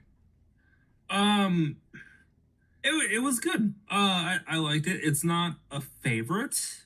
It's not a standout, but I do like it. It's the kind of like American Pie gone wrong kind of thing. It's I do like kind of harkens back to the original with the whole like I like you thing of like kind of a just desserts almost. So these kids kind of fucking earned it. You know, by spying on the neighbor and putting spyware and like that's like you know, if you were to make like a 90s movie out of that, you know, it came out in 97, 98, you know, it like I said, American Pie. It's funny, it's harmless, but like seeing it now in 2020 whatever, that's creepy and gross. So yeah, like fuck them kids, I guess. I do like the idea that like all of the interstitials are kind of leading up to this. But it is, oh, I guess a little bit of like editing wise or whatever, like weird that it's not the final entry in the series. I know there's those last shots of just like the kids as stone, and that works, but maybe this would have worked a little bit better as the last entry in the movie. That being said, I fucking love the final entry, which we'll get to in a minute. But yeah, this one's solid. It's horror American Pie. It's all I can say. JR? Wasn't expecting a fucking Gorgon. It's good. Everyone gets their just desserts. It's good. I agree with what everyone said here. It's good. All That's right. it. Well if you then, fall asleep, I swear to God, I'll haunt your fucking dreams. dickhead, we got 2 more fucking movies to talk about. I'm not going nowhere. I know. So You shut want up. some more beer though? No, not right now. The last one on VHS 99, To Hell and Back. I can't speak on this one because I had fallen asleep on it because it was late when I watched I it. see how it is. What? No, I'm telling you guys honest truth. So I watched a little bit of it. All I remember was there was these witches chanting in a basement. These 2 dudes were there. They were having a good old time. And then next thing you know, this thing came out from underneath the table where the naked girl was on. And then they were in hell. They met a girl. I don't remember nothing else. There was a dope when the lightning struck the devil, giant devil over the mountains. I thought that was cool. I can't speak on this. So JR, tell me what this was about. Whether you liked it or not. Whether you liked it or not. That's what I want to know. Oh, it's the best one of 99. Oh, wow. Yeah, there was a little rough at the beginning because there's not a lot of stuff going on. There's some Qui-Gon small little interviews with a couple of people, and then they start doing this chant, and 2 motherfuckers end up in hell. Yo, that's all you gotta have. 2 motherfuckers who are best friends working off each other. They're in hell. What the fuck? They gotta get back, and they run into some Roman fucking Colosseum fucking, what do you call those? Gladiator-ites. Or Salem witch trial women. One of the two. I'd like to go with the Roman aspect. Because Caligula, I digress. It's awesome. It is a literal walk through hell. And it works. It's comedic, yet terrifying. it doesn't deserve to be in 99. I want that movie. And I was talking to Rob during the whole thing, and it reminded me of this game where you're in hell. I forget the fucking name of the game, though, but it's really good. I enjoyed it. It is the best of 99, and it does make a top 5. Oh, shit. It's that good. I don't want to give too much away, but creature designs, characters, everything works. Definitely check it out. Shit. Matt, Agreed. what about you? Agreed. I fucking love this one. It is a favorite of mine. I Mabel has my fucking heart, and she has my fucking soul. Real fucking facts, bro. Yeah, like real quick, I gotta ask: was she like a gladiator or Salem witch trial? Because I forget. I get the impression that she's just like some not a gladiator, but like somebody who's like died in battle. Okay. Not necessarily like Salem witch trial, but like she said that she commanded like 6 legions, but like in hell. Roman. Is I think what she meant. Yeah, okay. But yeah, she has my fucking heart, she has my fucking soul. Love her, love this one. This one is made by the people who did the movie Deadstream, which is also on Shudder, which the girl who plays Mabel is also in. That movie is phenomenal. It's hilarious. Please watch it if you haven't. Deadstream is great. This was my introduction to them. I hadn't watched Deadstream prior to this, but it's just good fucking fun. You know, like I know I've critiqued previous entries for not being either serious enough or like having plot holes, but like if you just have good solid fun with it, and I as an audience member can have good fun with it and just like be engaged by the entertainment aspect, you know, like I'm not gonna, I got nothing to talk shit about. Like it's just awesome. It's great. I love this one. Fucking it's great. Watch it. Like 9 out of 10 in my opinion. Oh, You know what's funny about what you said? Like having just good fun with it. Before I passed out, I was like, this is definitely not of the VHS variety. This felt like more of a let's have fun with a scary topic. So I'm gonna go back and watch it because I'll be honest with you, I'll just straight up say it. VHS 99 is one of my favorites of the bunch, top 3, maybe 2, but we'll get there when we get there. So I have to finish this one. I have to go back to watch it, and just hearing what y'all all saying, yeah, definitely. So Rob, you're last on the list for this last on the list. What do you think? I'm gonna have to reiterate what Matt said. Mabel has my heart, my soul. Hell yeah. She is my manic pixie dream girl. Goddamn, Yeah. I love it. But overall, like, I remember watching 99 for the first time and thinking the last one with the Gorgon was it. And then seeing this and seeing them go all out with like this hell and Satan and denizens of hell with all these cool creature designs and everything, it was a big surprise for me. And still to this day, I think that's this segment is a stronger aspect to that of 99. I feel like you get a little bit of everything. Creatures, off-world type shit, scares, laughs, the whole 9 yards, all the way up into the ending. I mean, I had chuckles at the ending when Bro came back and he wasn't in the right body. Oops.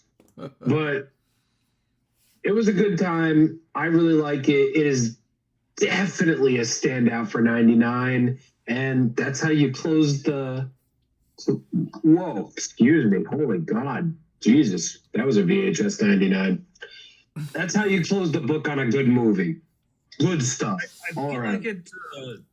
I feel like it like does a good job of representing what the Shudder Bloody Disgusting movies, like what they represent, is just it's not scary like the first two tried to be. It's just fucking fun. Mm. That And if makes you get sense. scared along the way, more power to you. Exactly. Yeah.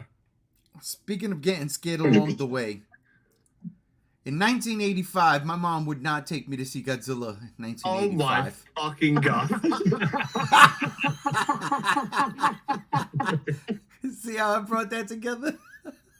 Listen, I'm just saying. Every time. it's for 2 fucking hours we had to hear about that. 40 But it's years. okay. Get over it. Hey, listen, I could never let my mom off the hook for that. She should have took me, damn it. She should have took me.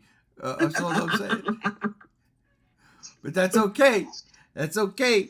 Because in the year of our Lord 2023, we got VHS 85. And, oh, shit. We watched it a year later. We're going to start with No Wake, which was the first segment of the show. And, you know what? You know what? I'm going to start with you, JR. What did you think of No Wake?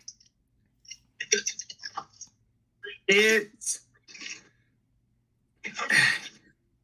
caught me off guard. We were all three, you, Rob, me, streaming it, our reactions. I was caught off guard, and I said my piece for every segment on the rewatch because my opinions did not change of this movie. It's second time viewing. I expected a slasher film and was pleasantly surprised, but with the direction it took. It's not bad. This segment's not bad. It is a continuation for a segment later on. I didn't dislike it.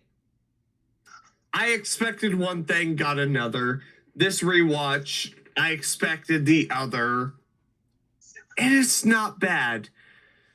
It's not bad.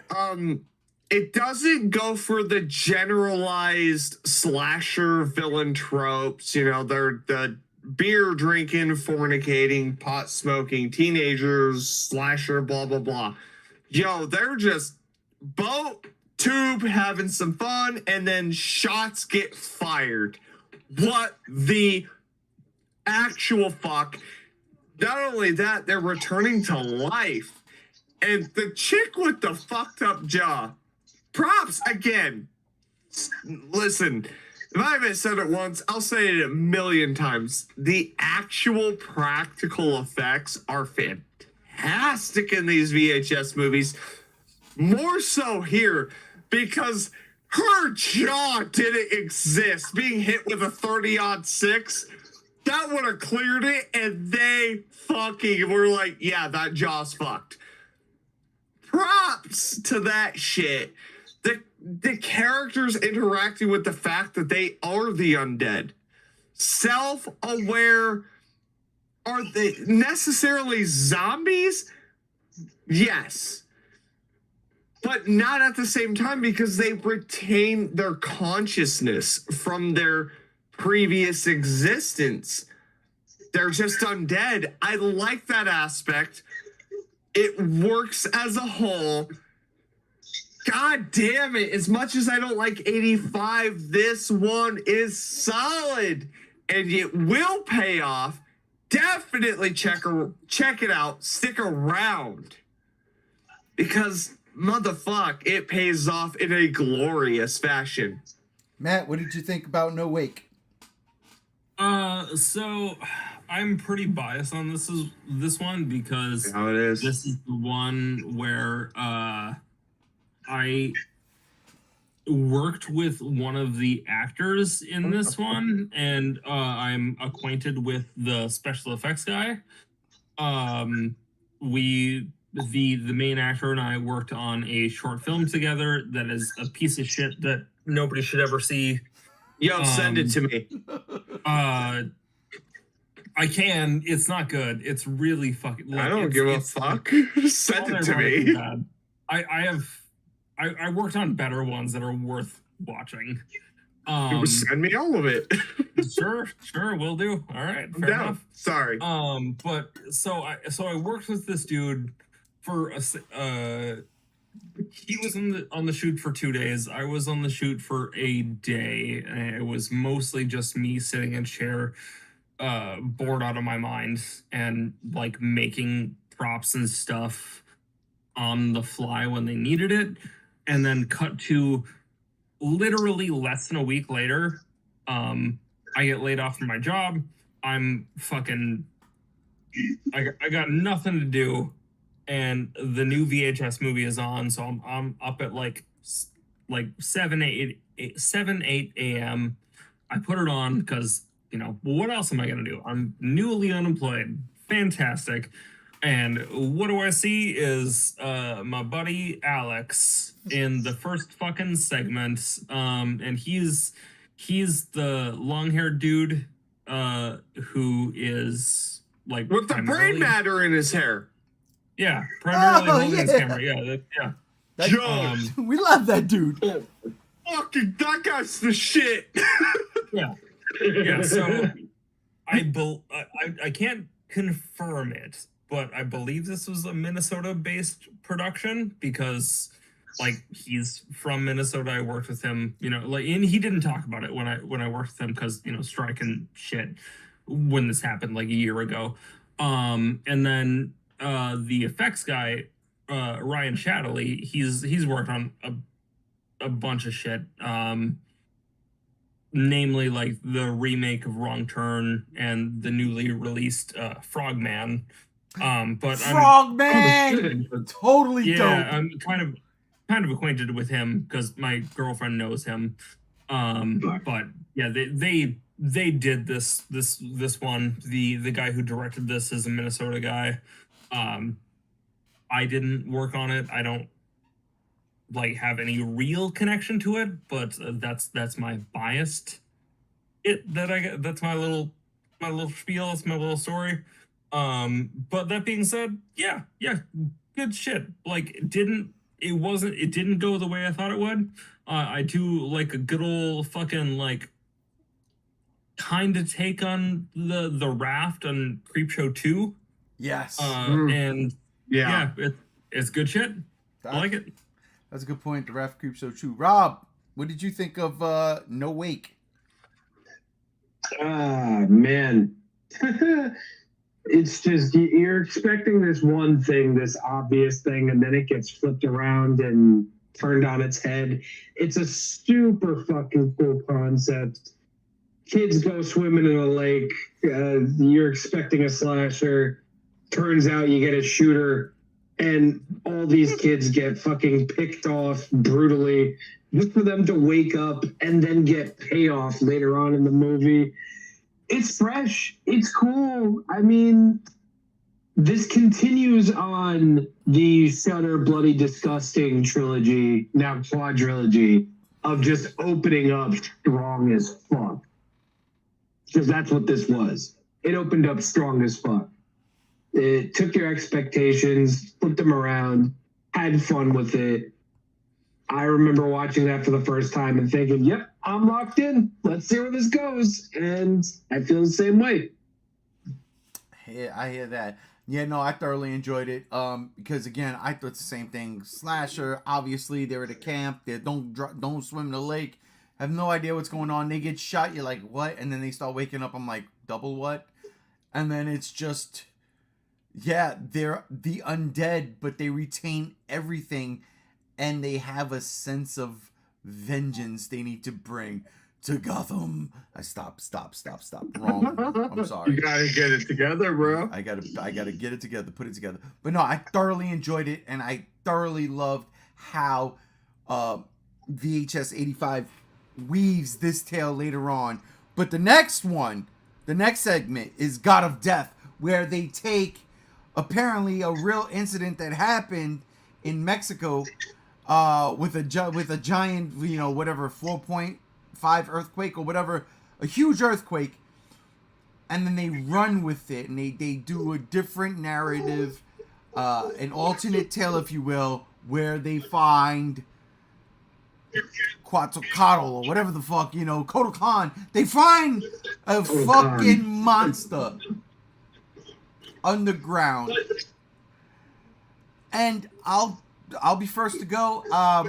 The first 2 times I seen it, I was like, yeah, all right, it's all right. And the last time I seen it, yesterday, I was like, yeah, sure, why not?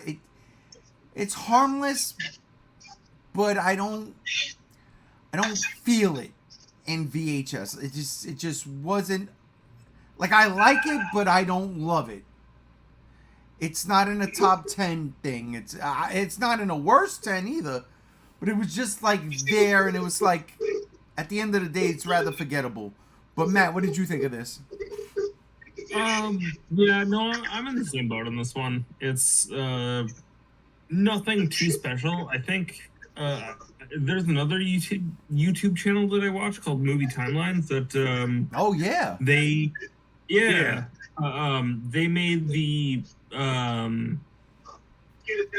connection that you could kind of bridge this one and the skateboarder skeleton man one kind of together in the same world, which is fair and kind of fun.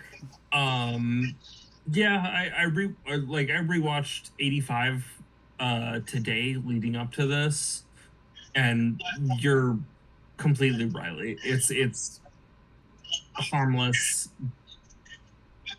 Like it's okay. I kind of think it works better without the supernatural kind of spooky stuff at the end. I know the whole like Shudder Bloody Disgusting quadrilogy now is kind of based on like fantastical fun scares, and I know I pointed that out as a positive earlier, but also I do like just a good old fashioned fun realistic kind of scenario where there isn't any monsters or there isn't any demons. Maybe it's just people in a fucked up situation. But yeah, you're right. It's totally harmless. It's fun. It's fine. It's nothing special. Gotcha. What the fuck is Rob watching? Rob's fighting for the Empire, bro. Apparently. I'm sorry, you cut out. I didn't hear you. The second segment's okay. I like the fact that they took a real life event and they spun it in a supernatural way. That in and of itself is cool. I think it's interesting. I really don't think it's a standout. I mean, I remember it more for happening before a segment that I enjoy a lot more than this. But I still wouldn't say that it's bad. Just that it ain't my vibe. It ain't my cup of tea. It ain't my bath water. So yeah, good, serviceable, just not, inherently memorable to a sense where it's like, I'm going to remember this for the rest of my life. Yeah, I agree with that. JR, what about you? Listen, Rob, we were just talking about how we could hear your fucking TV, but that's okay. I didn't vibe with this one as much. It was good. I said my piece in the live stream, how I thought I would have probably enjoyed it more if it wasn't for the supernatural element. But when the supernatural element kicks in, I do enjoy it for its gore and its uniqueness. As a whole, definitely wouldn't say fast forward, but just be wary, it might get slow at points. It's not bad. It's not bad. That's my take on it. Be a man. That's fair. Up next, Techno God. or TKNOGD. Oh, Jesus Christ.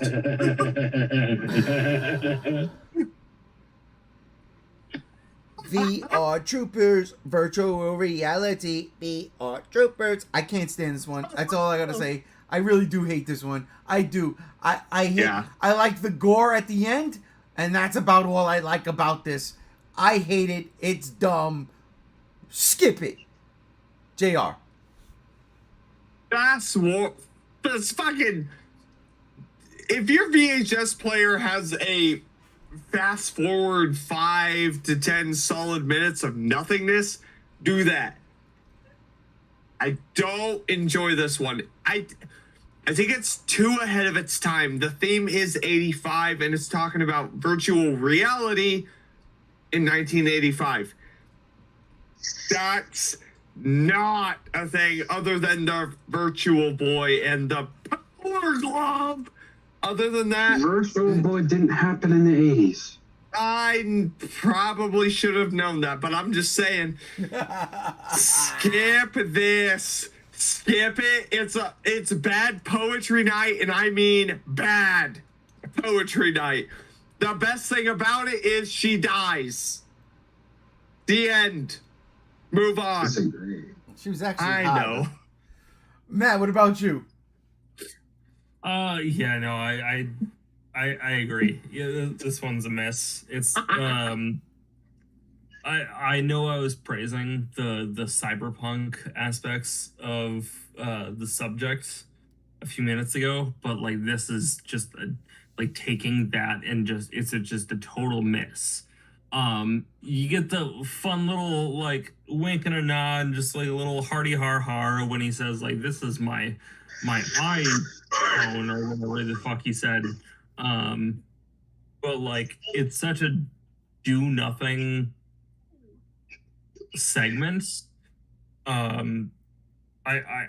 like the idea of like a techno god. I think like that could be really cool and really scary and really horrifying, and like really leaning into that cyberpunk thing, but they just missed the mark entirely, and it's just like weird bad performance art. It's just it's just a miss in my opinion. Rob? It's different. It's surely a thing. I enjoy it for what it is, but mostly I enjoy it because Homegirl is gorgeous. I'm sorry. I'm going there. I was salivating. She's just gorgeous. I'm sorry. Do me. I like women. She's gorgeous. There's nothing wrong with that, bro. I get it. I fucking get it. It's just it's a bit of a slog. It builds up to something that doesn't really feel worth it. It's just, for me, I enjoyed it because the leading gal is gorgeous, and that's pretty much it. Yeah, I guess that's fair, but Well, if we're talking that, then the fucking like eyeball one from VHS 2, like that is the best shit ever. Oh yeah, very much so. the eyeball one from VHS 2. Yeah, Adam Wingard, Ray. Oh yeah, That okay. girl is just drop dead gorgeous. That is true. That is. Oh, listen. Grass.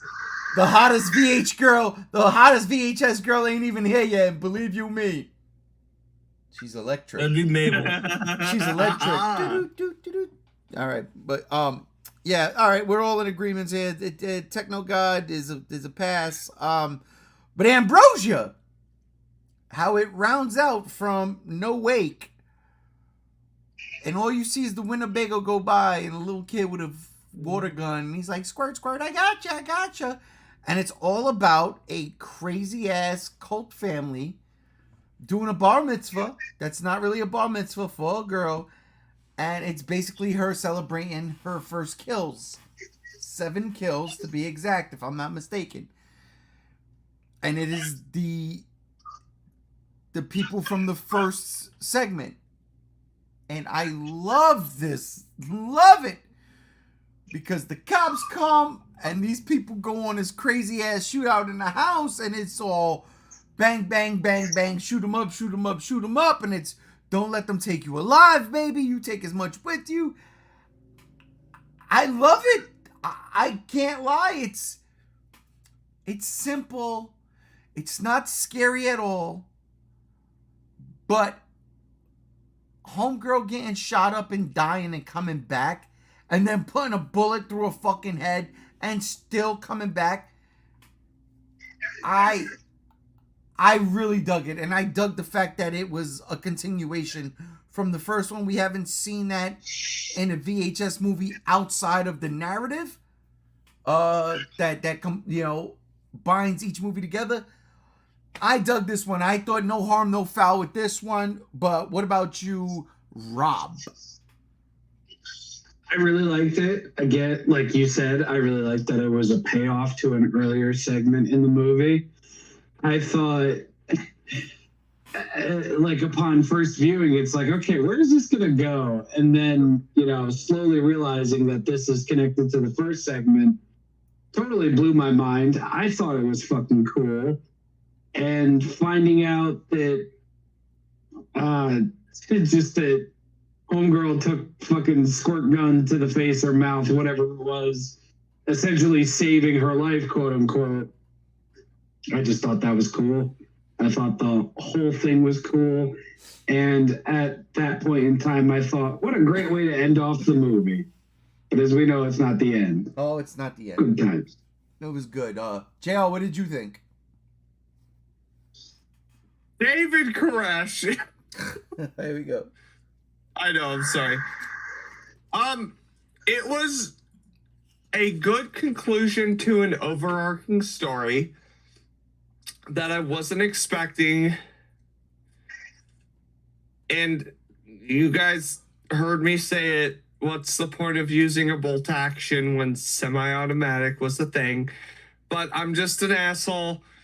And it was good. Cinematography was pretty good. Sound design was excellent. Practical effects were on point. It was pretty good.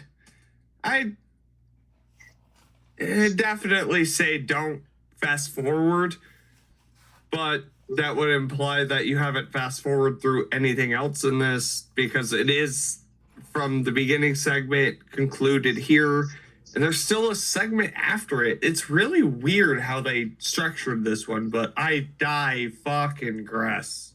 13. Matt, what did you think? Yeah, it's really cool.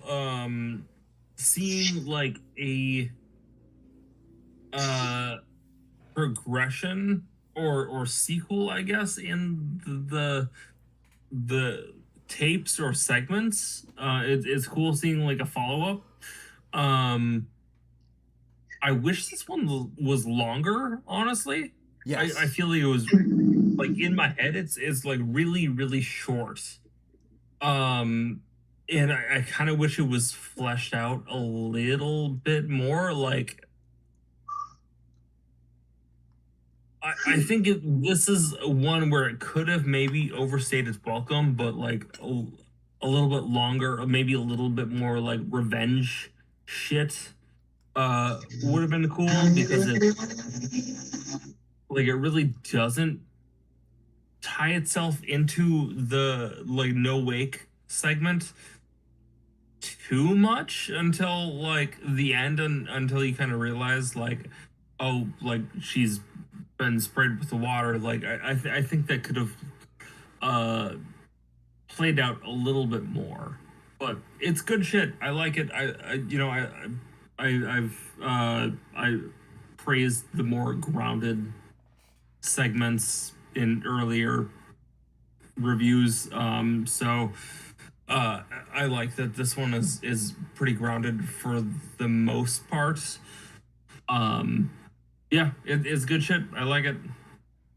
All right, and last but not least, in VHS 85, we've got the Dream Kill. Rob, I'll let you start this one off. Robert Smith gets fucking arrested, and it turns out that he's a dream premonition motherfucker. and he's helping these fucking detectives figure something out. Shit goes bad. I fucking love this. I thought it was a great way to goddamn end off VHS 85, which admittedly as a whole is a bit of a mixed bag, sure. Viral is still the worst. But I like this. I thought it was really cool that homie's been dreaming this shit and then it's been happening. It's a cool little angle to take for sure. Not technically Robert Smith, but that's okay. And man, shit was just fun. And in its final moments, I think it's the most bombastic 85 was as a whole. And I'm going to stick to that. I like it. Matt, what about you? Yeah, I would really agree with Rob on this one. I didn't particularly care for it the first time I watched it, but I like I mentioned, I rewatched 85 today, and I enjoyed it a whole lot more. It's cool that it's like, so this is from the director. This is from Scott Derrickson, so director of Sinister and the Black Phone, and it kind of fits really well more within the world of Sinister and the Black Phone rather than the VHS world.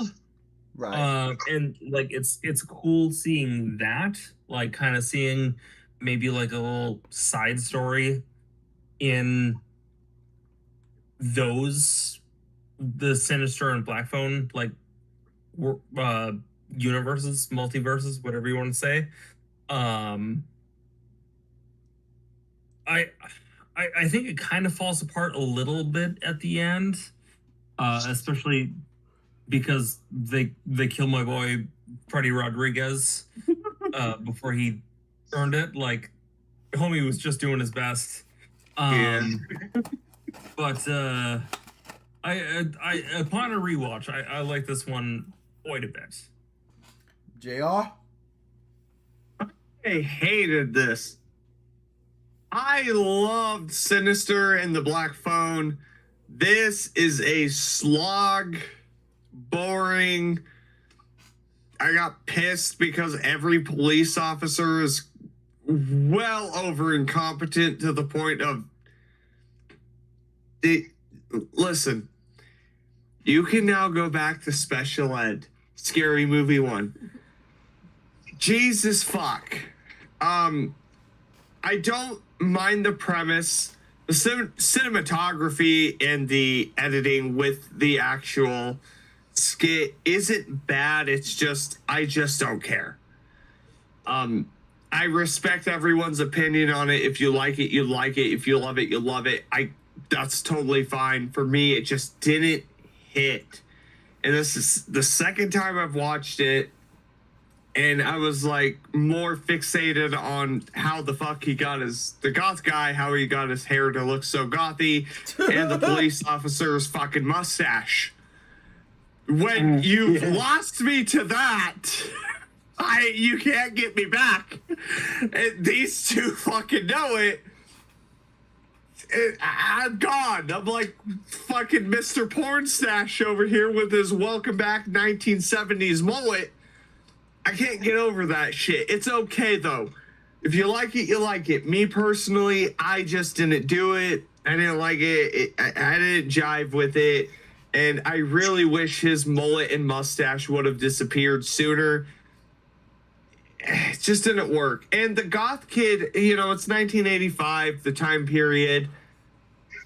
We can make an argument about when goth truly started, but I liked his psychic abilities. And it just reminded me of a bad Dario Argento film. Like, I don't know. And I don't know if anyone watches Italian horror films, but that's how I felt about it. So. I like the detective noir-ish to it. Noirish to it. Noirish. I guess that's a word. I liked that. Outside of it, it's forgettable for me. it's one of those things that I'm not gonna remember later on. When I think about the VHS things, it'll slip my mind and be like, wait, which one was? Oh yeah, okay, yeah, that thing. Okay. I feel like this one was a standout, like in the online community when it came out, and it's just not as special as they were making it out to be. Yeah. Yeah, I agree. Like, it's good, but it's not amazing. It's a movie or a short that deserves a movie to flesh everything out. Instead, it rushes to the point, and I just don't have time to keep up. I don't have time to give a shit. Whereas, like, I think the better version of this is literally the Black Phone, where it fleshes everything out. It's kind of almost the same premise. I love that shit. The Black Phone works, whereas this is just 10 minutes of pre-Black Phone. That's okay. But it just doesn't make me give a shit. Yeah. Well, speaking of giving a shits, we are on the last movie here, VHS Beyond. 3 hours in, by the way. 3.5 hours in, by the way. Holy fuck. The last movie in the series, the one we started off with because we had just watched it, we came off fresh. I'm just going to say it. The first segment's called Stork. Had I known it was called Stork and seen the segment, and I would have been like, what are we talking about, until the very end, and in all its glorious form, from the New York Police Department to the fucking dead-eyed zombie things to the weird babies with beaks and the motherfucking stork itself, 1 billion out of 10. I can't get enough of this. This one rocked my fucking world. I absolutely loved it. Everything I ever wanted, not from a VHS movie, from just any type of movie, any type of thing. I wanted to see a video game come to life. I got Left 4 Dead, and as JR put it earlier, Resident Evil in a fucking 20-minute skit. They were blowing up zombies, chainsawing zombies, demon zombies too, because then that fucking thing's mouth opened up all the way. His tongue came out like he was possessed, like by a fucking venom symbiote. It was insane. And then the fucking stork at the end. Look, everything I wanted. Zombies, violence, guns, gore, practical effects, and horror, all mixed with a bunch of New York City cops cursing. Sign me up, I'm in all the way. This is by far my favorite segment out of every single fucking one of them. This is it. I loved it. JR, what say you? Motherfucker, listen!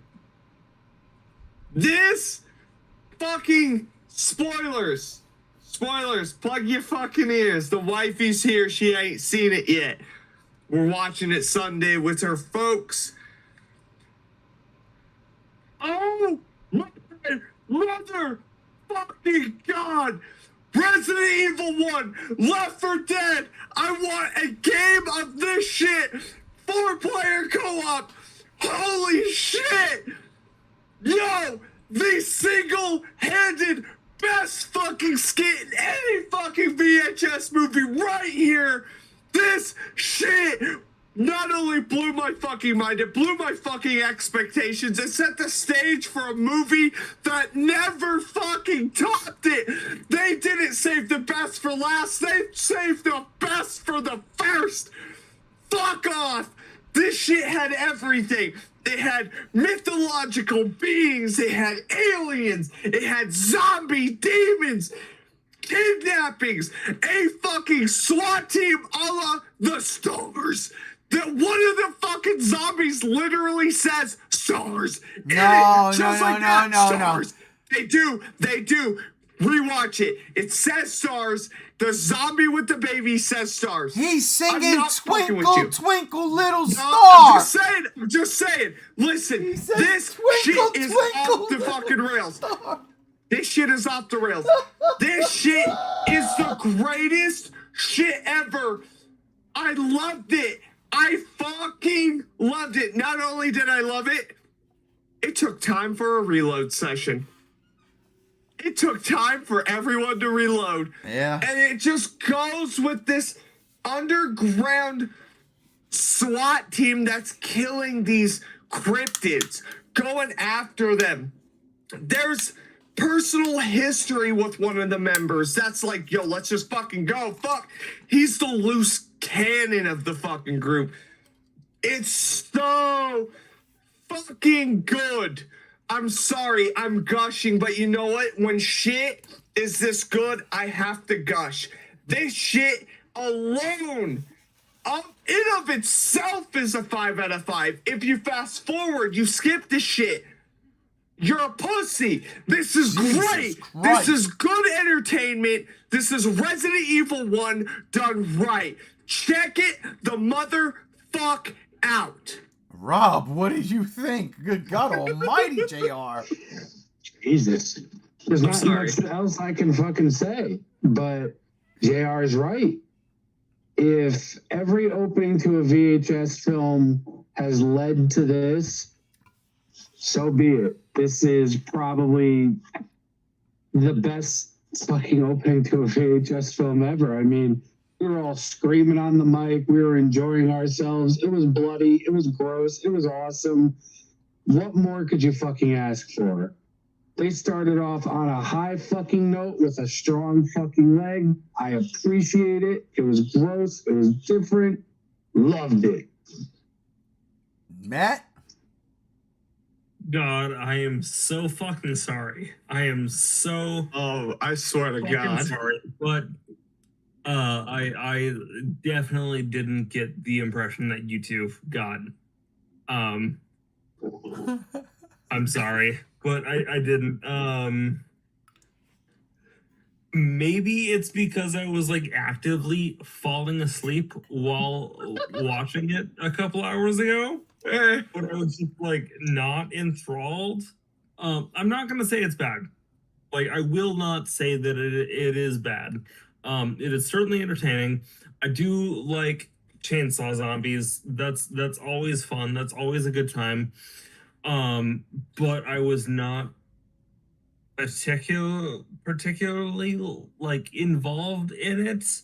Part of it maybe like I'm watching like too much fucking like true crime shit on YouTube, but maybe I'm watching like too many like gotcha police videos on YouTube where like these guys are certainly not acting like real cops. And that took me out of it. And also my like I can only blame my tired ass fucking brain for saying like that's not real. That's not how that would go down. I swear to Zombies God. aren't a thing.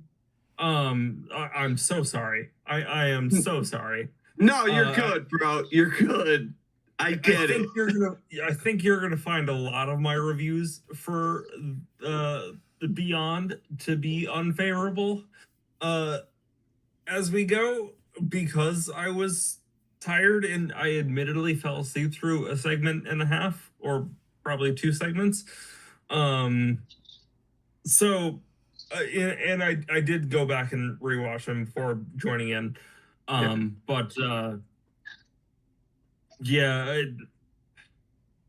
Don't take what I'm gonna say tonight about Beyond as gospel in like my personal gospel, because I might rewatch it soon and have a totally different opinion. But this first one didn't do it for me, as a lot of this movie didn't do it for me. I'm sorry again. Who invited this guy in again? Oh, You yeah. fucking did. Yeah, This fucking guy. That's me. Why would you do this? We're riding high. You and me were on point. Resident Evil, Left 4 Dead, fucking Matt and me. Fucking next week, I swear to God, we're doing a debate on Suspiria by my Dario God. Argento. Oh Be a my- man. I would love to do a Suspiria. You and fucking me, bro. Look, I'd I be so can't. down. I can't say nothing. You were tired. You didn't really grasp the full aspect of what we were watching. Yeah, Like, you know how but it was. all I will say, and I will 1000% agree with you because I too watch those police YouTube videos. I watch them all the time. I get a kick out of it, and I'm like, yeah. But at the same time, I'm also from New York. No, that's how they are. That's what it is. Stop being a hater. Last but not least, before we go to the next segment, I want a movie made with this. Warden. What does that? That's an acronym. I want to know what that stands for. They don't say it, but these guys, at first I thought they were just not renegades, vigilantes, you know what I'm saying? Doing their own thing. We both said that. But no, this shit is a legit, they are stars. They are the X-Files of the New York City Police Department.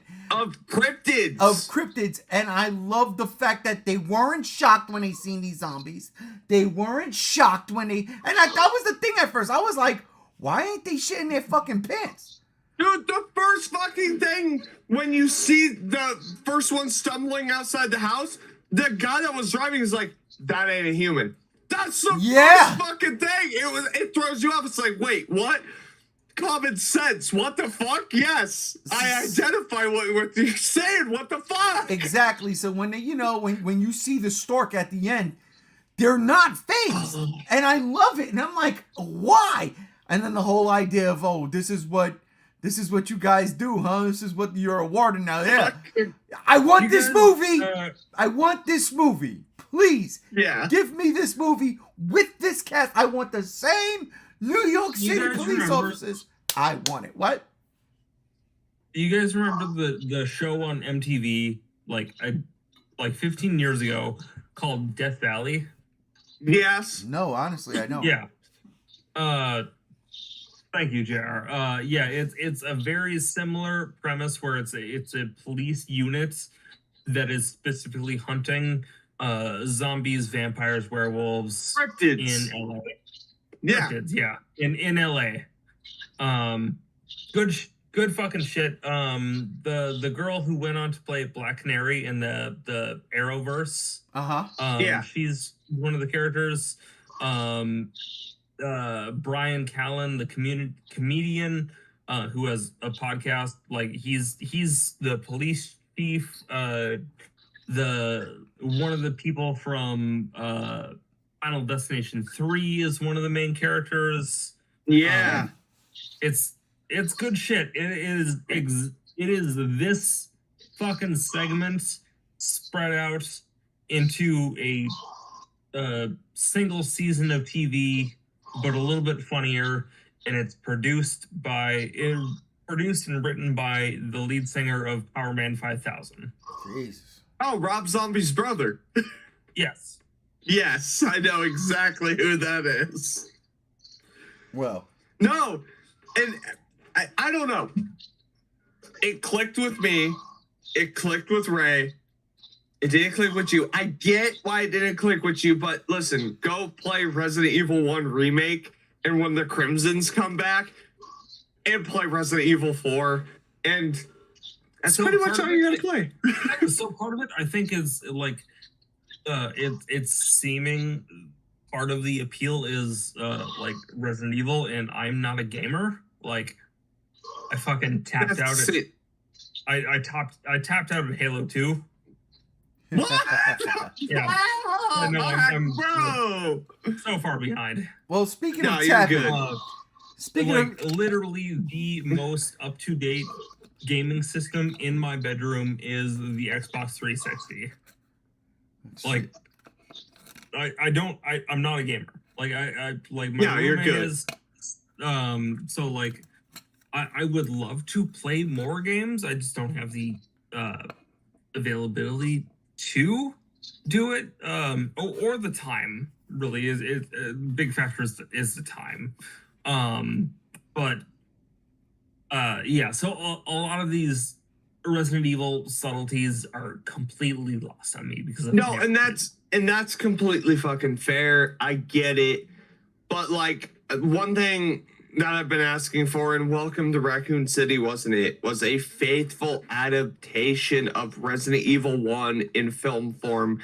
This did that for me with some RE4. It did. I'm a gamer. G1's a gamer. Rob, who fell asleep and I had to server mute him, is a gamer. Nice. I heard him snoring. I muted him. That's what I was saying. Speaking of tapping, we should tap Rob, see if he's still up. Fuck. But I don't know. I know. Him. Here, listen. Unmute him.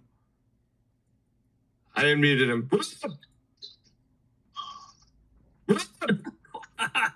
I heard it. He's dead. Oh, he's out. Yeah, no, he has passed away. All right, I'll mute him for now. He's over, Jim. Well, it is also midnight for him. All right, look, let's run through this. It's late. Let's do this. I thought you muted him. You did mute him. I did. No, you He's didn't. muted right now.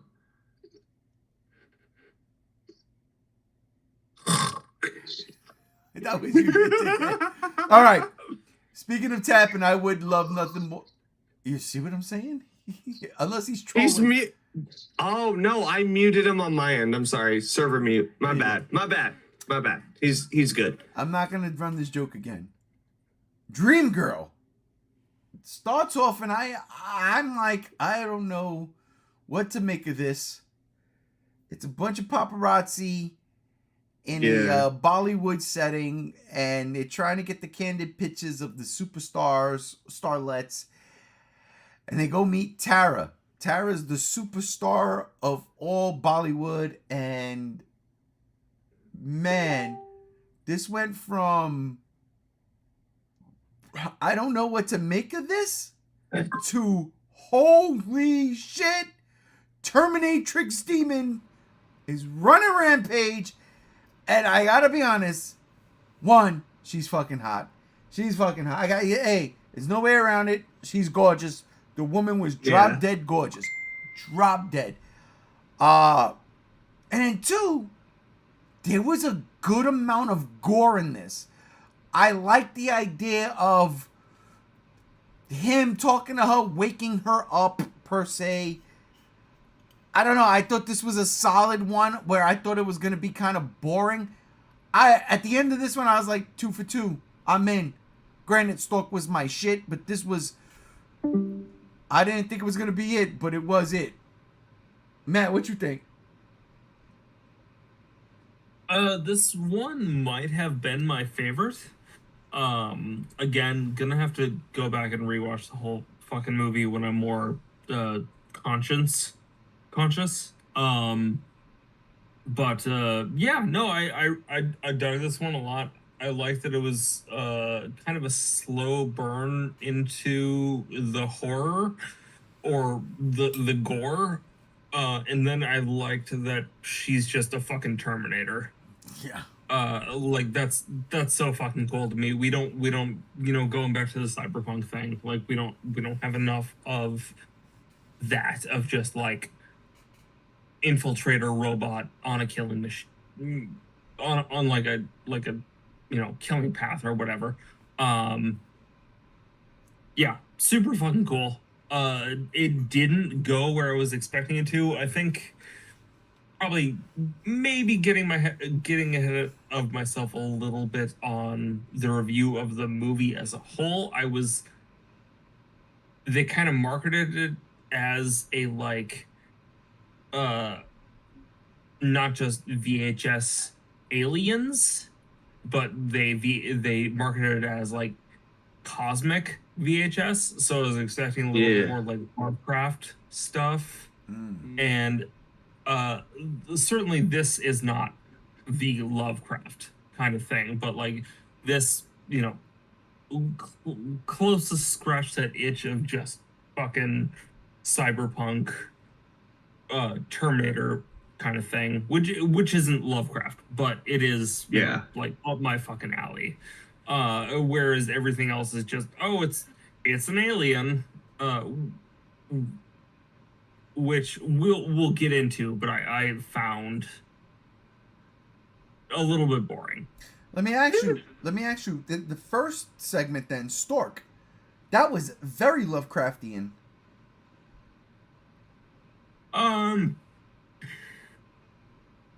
Again, I'm gonna have to rewatch the whole movie Okay. just to get it with some fresh eyes, because I was either actively falling asleep for the first half, fell asleep through, the second two segments, and then was waking up for the last segment. So Okay. don't take anything that I say with a total grain of salt.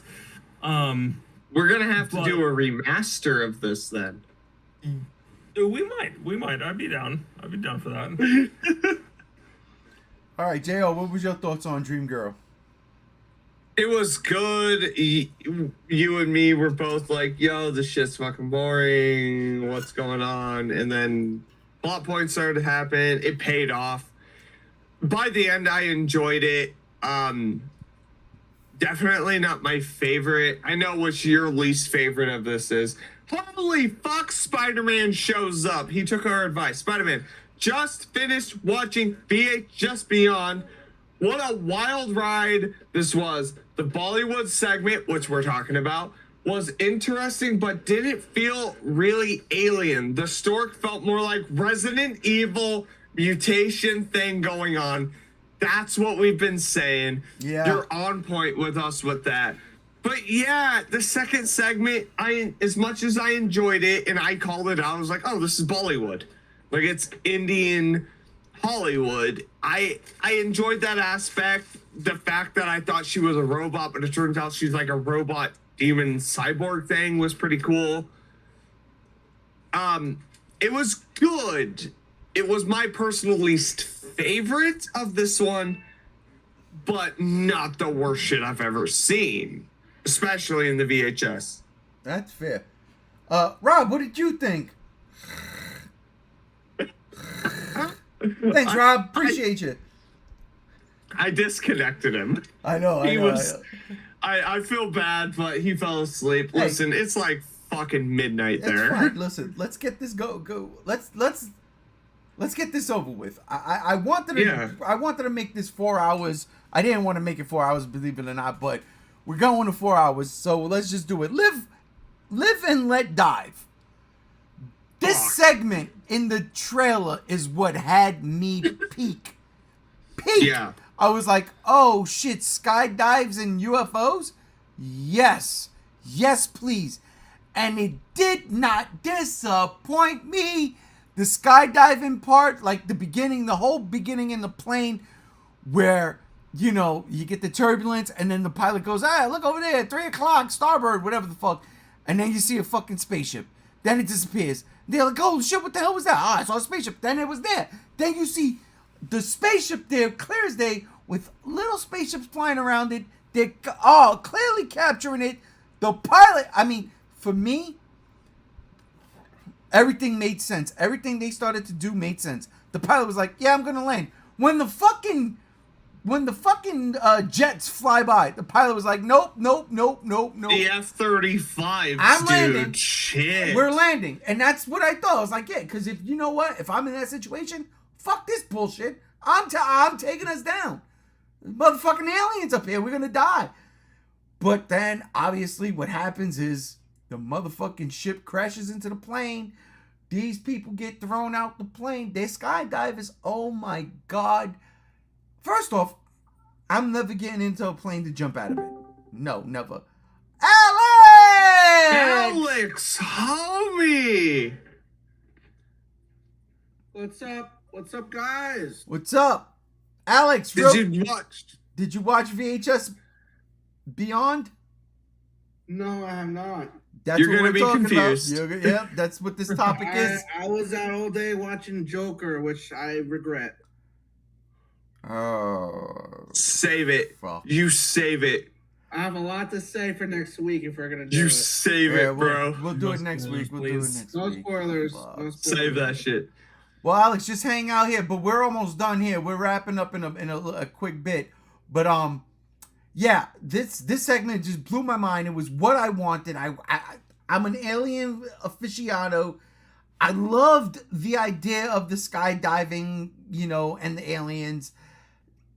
Granted, the skydiving was literally 1 minute, Yeah. but in that 1 minute, we saw a dude falling to his death, missing a leg. Another dude falling to his death with an alien, trying to strangle him. That's what it looked like. It was just nonstop, like, unbelievable. What the fuck am I watching?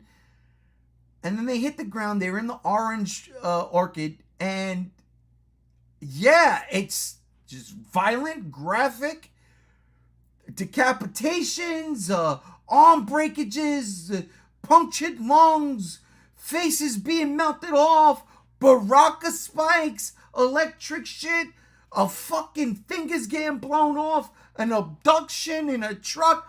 Good God, it was everything I wanted and more. And I absolutely loved it. And I couldn't be more happier. 3 for 3 so far. And VHS Beyond. Matt, what did you think about...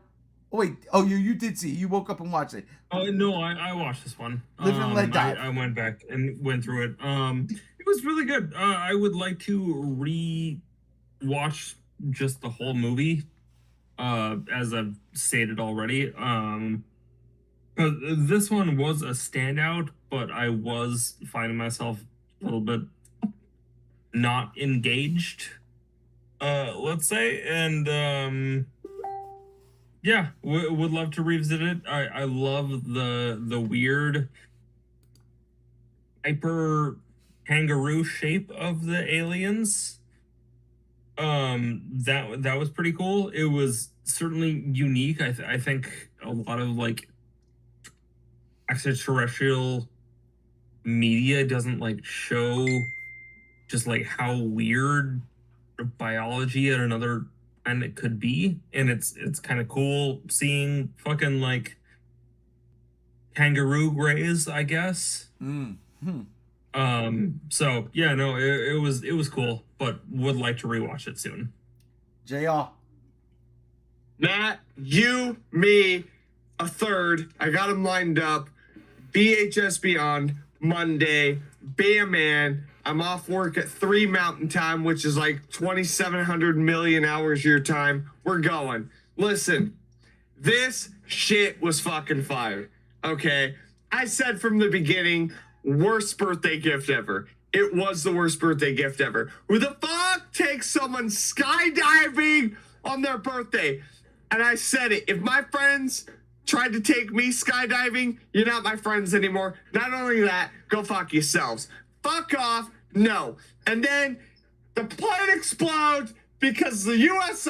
fucking Air Force with the F-35s and fucking aliens, Orange Orchard, I'm saying the whole time, the alien just needs vitamin C. Maybe he'll stop melting people's faces if you threw fucking orange at his face and he got that great vitamin C intake. Listen, it was great. It was great tension, great build-up. The abduction part of it was fantastic. It all fucking worked. It all flowed. The practical effects, the gore effects were on point. The CG was not bad either. It could have definitely been like a precursor to something like War of the Worlds. I know it's weird to make that stretch, but it's like, it could definitely exist in that realm where it's like some assholes are skydiving and War of the Worlds. It's not great. It's not, because they talk about it in the narrative segments. Yeah. They I think right before this one they're doing Orson Welles. If it wasn't before, it was definitely after. But they're talking Orson Welles. It was fantastic. A fantastic alien segment. The fact that it was like biomechanical and organic at the same time, it blew my fucking mind. I loved it. Definitely second fucking place in this. I'm gonna read this one. Oh, main God. man, Spider-Man, swinging in, even though it's really late. DC's better. Stop. Spider-Man says, I was surprised they got to jump scare me of all people by these unintentionally cute aliens. I don't buy that part, brother. I don't think they were cute. I found it fun, and the gore was great. The alien looks very similar to the creature from the movie Extro. First off, I can't believe you name dropped Extro. $35 to you out of JR's pocket. There you go. I'll pay Peter Steele here. I will not fucking drop the fact that he sounds exactly like Peter Steele. It'll never happen. No, solid. It was a solid thing. I thoroughly enjoyed it. Honest to God. Yeah. Live and Let Dive. It's up there. It's one of the best I've seen in the VHS series. Now we got to continue because one of the worst things I've seen, if not the absolute worst thing I've ever seen in the VHS series, Fur Babies. I can't even talk about this. I fucking hated it from beginning to end both times I watched it. And yes, ladies and gentlemen, I lied. I watched this movie already. I saw it this morning while I was at work. I cheated. Motherfucker. I cheated. You cheated. I cheated. You not only did you cheat, you know what? I'm going to Vegas now. He's gonna kill it. I hated it. I fucking hated it. I don't like it. It was dumb. I wish it was more werewolf. And Justin Long, I wish you would have stayed dead in Jeepers Creepers, you son of a bitch. So all I gotta say, because he wrote this shit. It was terrible. It was absolutely horrible.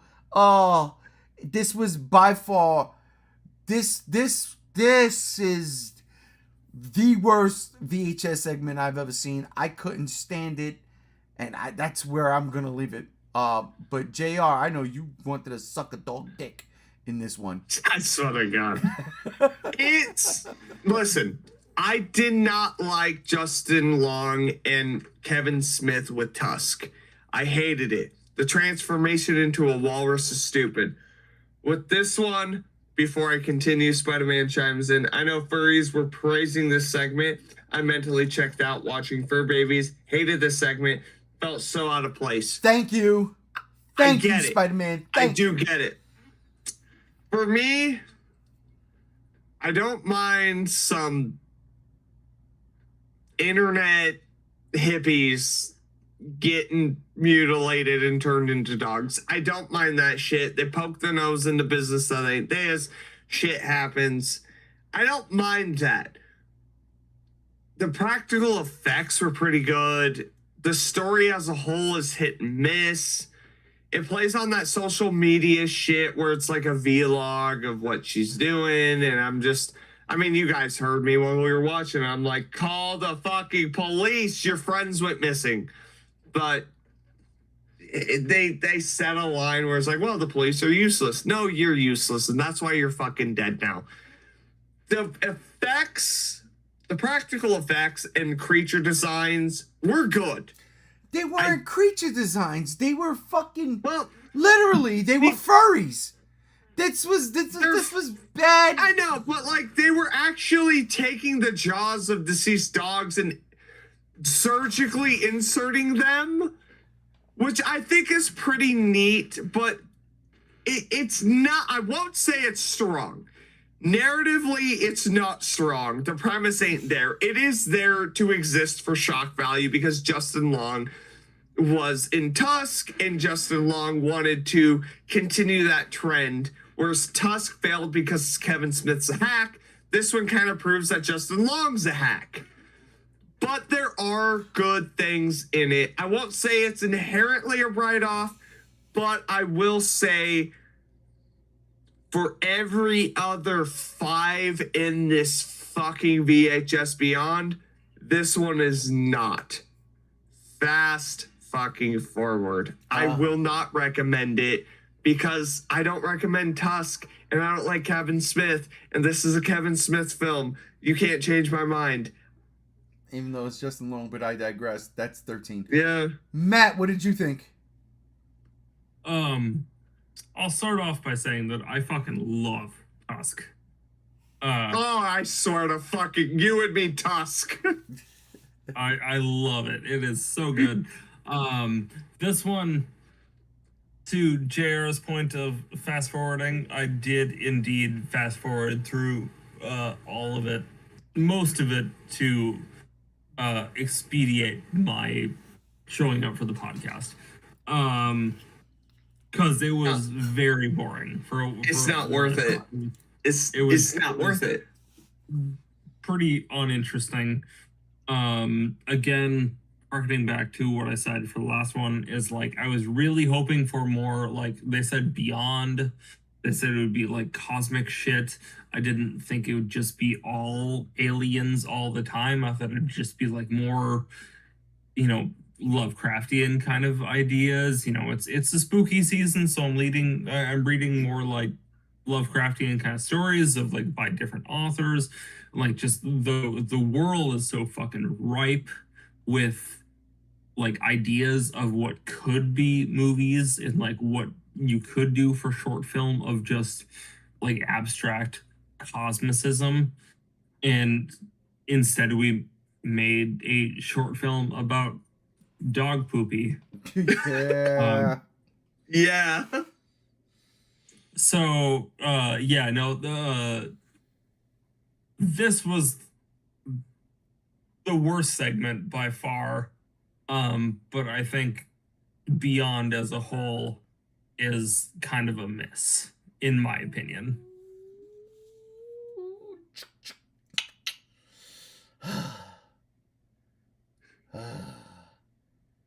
I know. Last segment of the series as of now, Stowaway. Featuring Alana Pierce.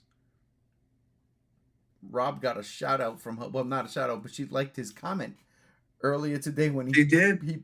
He posted something about VHS Beyond. So that's cool. Got a celebrity rocking, giving props where props is due. This Stowaway, though, another alien UFO segment, and again, you can't go wrong with me if you do them right. This one was done fucking right on all levels. I was like, oh shit, I loved it. I loved the beginning, the investigating, the fucking talking to the camera, seeing something in the distance. Oh shit, trying to turn the camera around and catch it at the same time.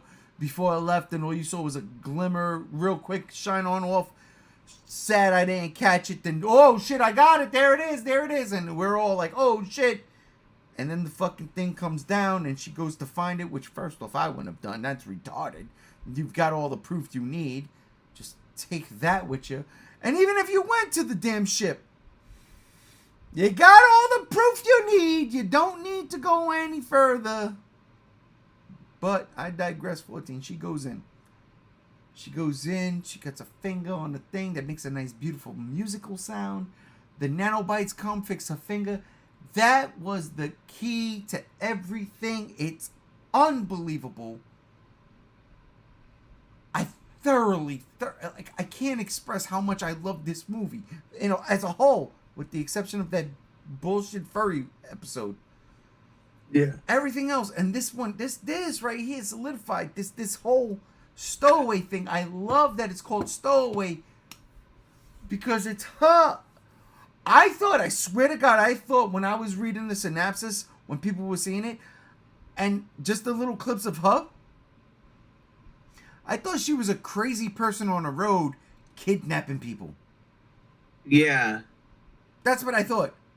That is not it at all. That is not it at all.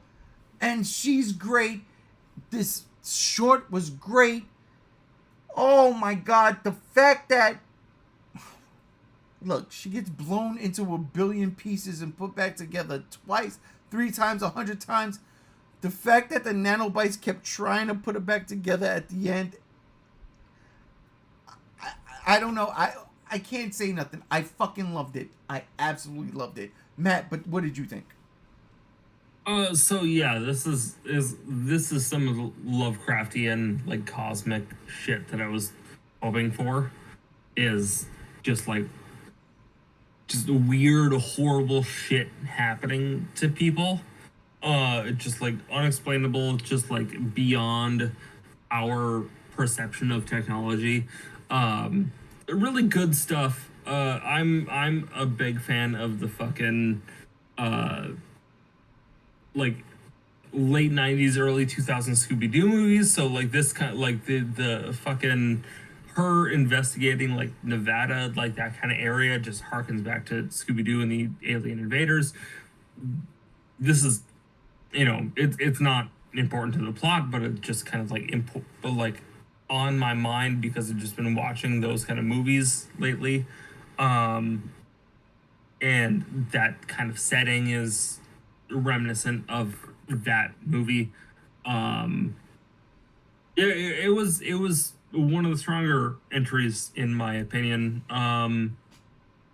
Again, wish the whole movie as a whole had like more weird cosmicism kind of shit, just like unknowable kind of horrible space monsters.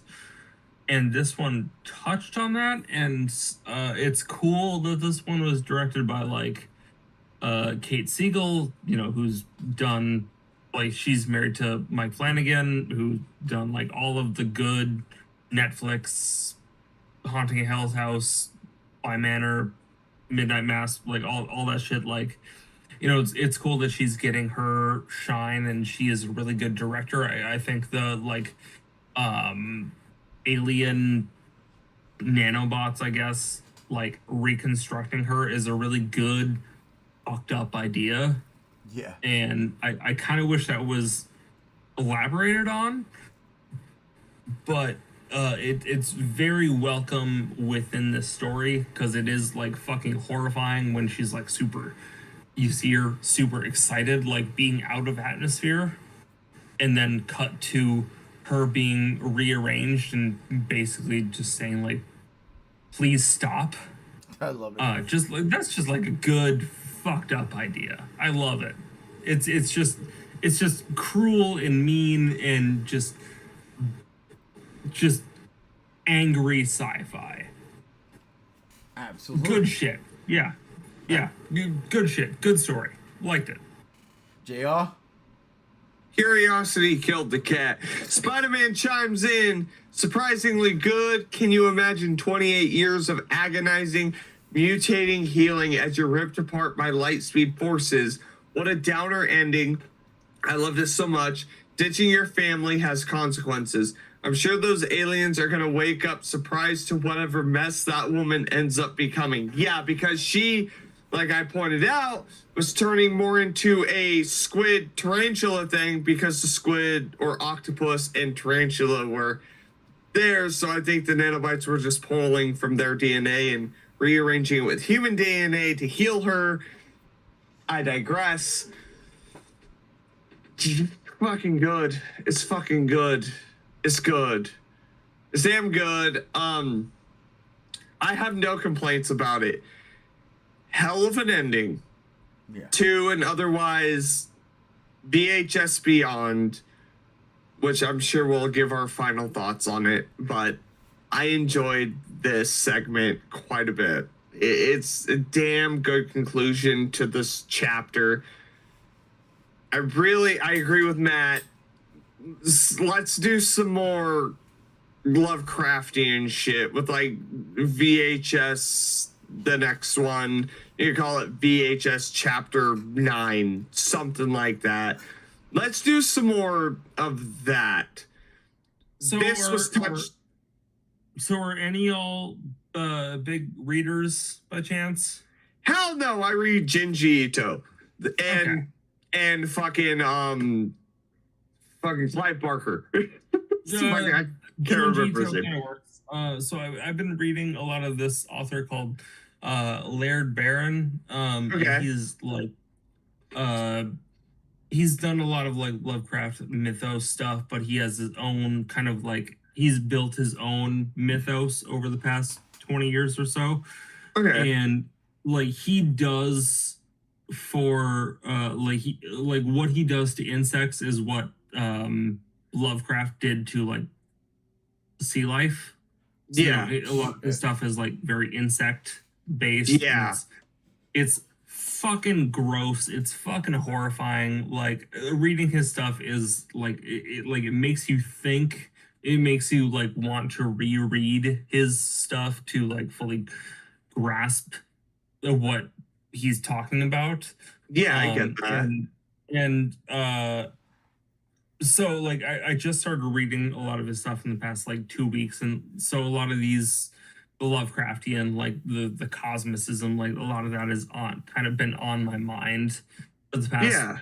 2 weeks or so, and just like seeing that stuff adapted in film would be phenomenal. I think it always like kind of misses the mark when they try. Yeah. The movie Kill List, if anybody's seen that, is very much like a Laird Barron-esque story. You know, The it's last- like neo-noir. Oh, go ahead. Go ahead. No. I was after going to you. say the last Lovecraftian movie I watched last weekend was Suitable Flesh. That's a good one. Yeah, no, that's based on It's a all thing. right. It was all right. It wasn't sallow. Yeah. So Kill List isn't based on any particular story, but it's like kind of a neo-noir about two hitmen on a job that turns out to lead into like occult Yeah. mysteries, I guess. And like that kind of shit is, I guess, what I want to see in a VHS story.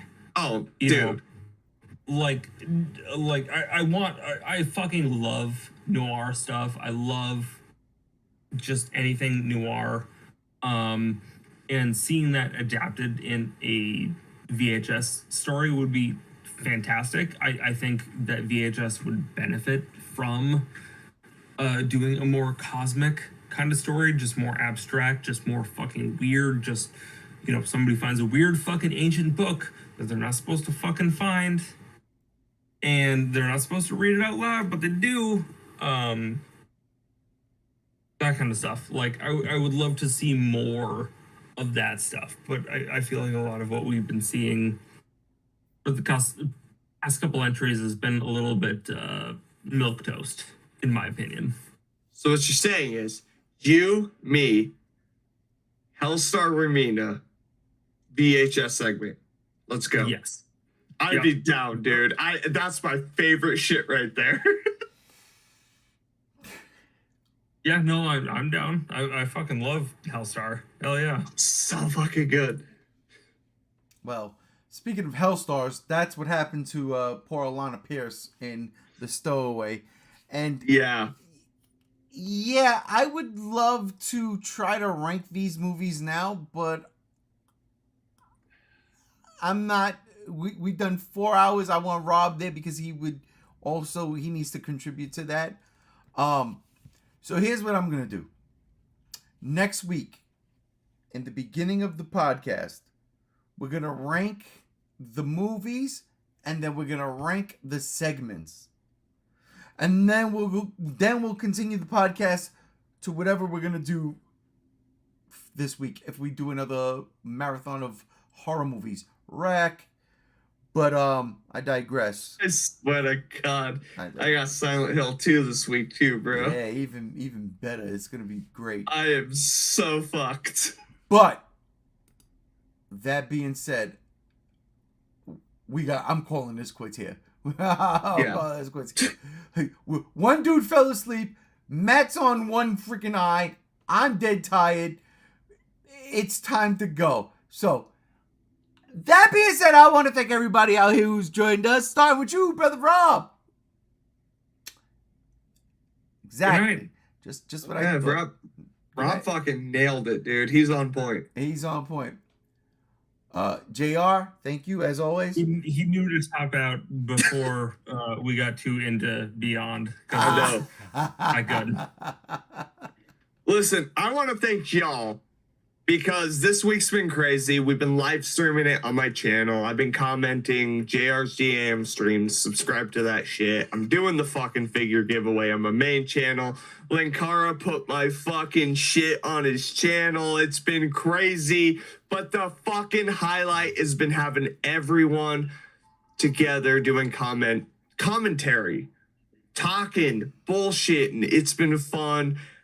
Next week, we're going to be doing it. Got Silent Hill 2 first, but we'll be fucking doing it. And by the end of the month, I'm telling you right now, Freddy versus motherfucking Jason, it's happening. It's been fun. Why wait till the end of the month? I can watch that tomorrow morning. Don't you fucking dare! Don't you fucking dare!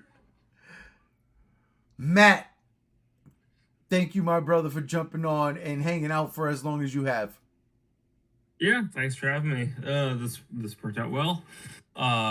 It's been great being back. It's been great hanging out with everybody. It's been great. Yeah, no, thank you.